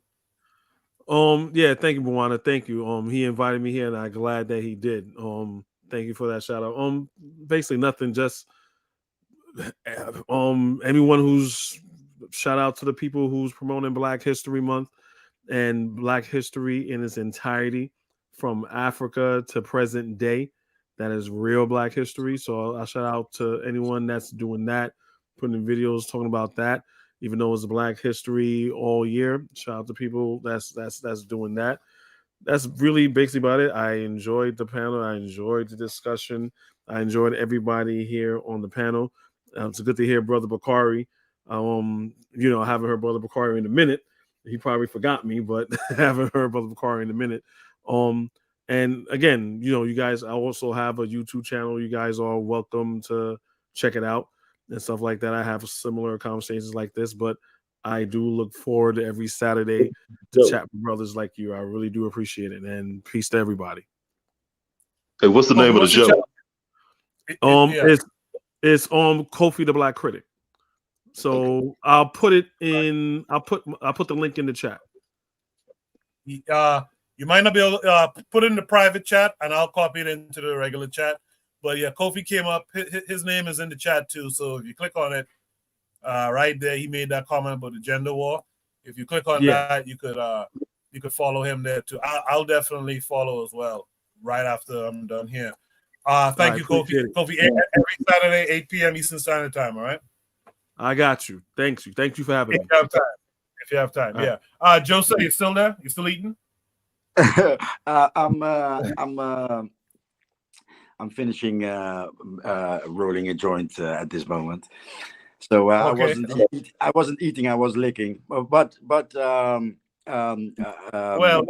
that could be the same thing in some cases. But go ahead, continue. Don't leave that gate open no more. I'm alone at home. I'm home alone. But coincidentally, today I saw somebody on X tag the brother Traore. So I'm following him since this morning. But that's Burkina Faso. I want to shout out to my old man. Today he would have been 86 years old. And a shout out to the show. Kofi the Critic. I believe you're doing it a long time, right? Yes. We met on Dynas's channel and on so-called Pan-Africanism Strikes Back channel. So we spoke before. Okay, yeah, I didn't know you were a Democrat, but I know you're cool, man. You're cool. I'm more of an independent, pretty much. Yes. I'm left of the Democratic Party. So if it was me, I want Cornel West to be president. That's true. From here in the Netherlands, there's no socialism in the United States. Absolutely not. There's no Democrats in the. Compared to the Netherlands, you are all Republicans. You are all to the right of whatever that is in the Netherlands. Yeah, but the Netherlands is very well as far as like their healthcare and stuff like that. That's socialistic program that they have. Yeah, not anymore. About 18 years. No. That's 20 years ago. Before that, if you earned below 55,000 guilders, then you would pay something like 25 guilders, and people above that would have to take a private insurance. Nowadays, if you're a billionaire or if you're on a welfare check, you pay the same. Oh wow! I didn't know that was happening in the Netherlands. I didn't know that. It's getting tight. It's getting tight for a long time now. Babylon is falling very slow, but maybe soon quickly. Oh, okay. All right. Thanks, y'all. I'll put the thing in the chat. Thank you all. I appreciate it. The wife is waiting, so I gotta go. Yes. Thanks, y'all. Thanks. Hey, Kofi, before you go, Kofi, are you Ashanti, Kofi? Am I what? You Ashanti?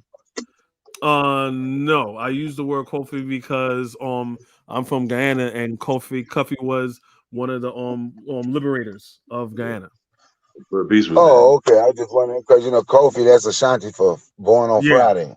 So if you That's my name. I've been indoctrinated into that tribe too. So I Oh, got wow, friends okay. that Ashanti.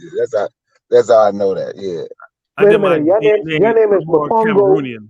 Your name is Sekema, and then your name is Ntudumele. So how you get the name Kofi? Where you get that from? Who, me? Well, you ain't gonna Bakari. You ain't gonna ever be around me, but when I'm with my friends from Ghana, so I don't normally say I have Igbo How name you know too. I can be around? I come with that lot. How you know I can be around you? I can be right around you. Hey, I have an Igbo name too. Ikena. I have a Wolof name too. Alu Badada. These the people I deal with. So everywhere I go, I just have a different name. I wear many faces. Okay. Well, I mean, for All right, cool. that's why I named myself Kofi. So Don't get yourself in trouble. Don't get yourself in trouble.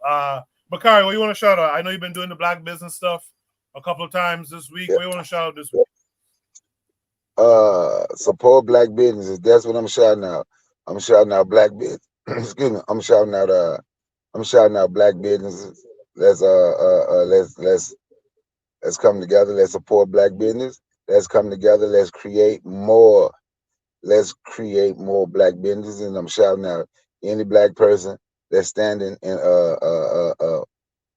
standing firm and strong and willing to fight the fight. Absolutely. Well done. Thanks to all And of by you. the way, I'm shouting out your channel for every Saturday. You let people like Black Steel and Bawana come on here, man. They should be praising you. Because, man, won't nobody else let them talk, man.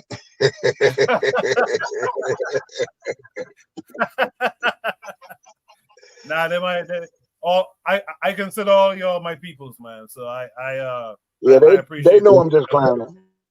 Yeah, I know. Afro Native World says yes, Black History Month. That's a shout out. We'll be honoring Nana Carter G. Woodson for what he founded. Remember, this was a self-determined black action, not given to us by others. So I think that's the best final word tonight. We'll be back next week. Hopefully, I'll see you guys. I'll be able to hang with you guys next week as well. Until then, you guys check out all the other shows on KWAZ Radio. And until next week, you guys be good. I'll see y'all. Peace.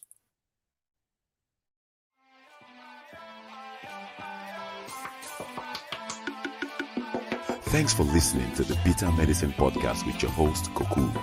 If you like what you just heard, we hope you pass along our web address, bittermedicineblogs.com, to your friends and colleagues, and share our show to all your social media.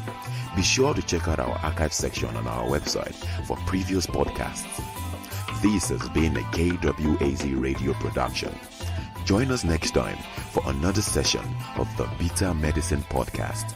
Follow us on Facebook at Bitter Medicine Show, Twitter, Bitter Meds, Tumblr, Bitter Meds, Instagram, Bitter Medicine.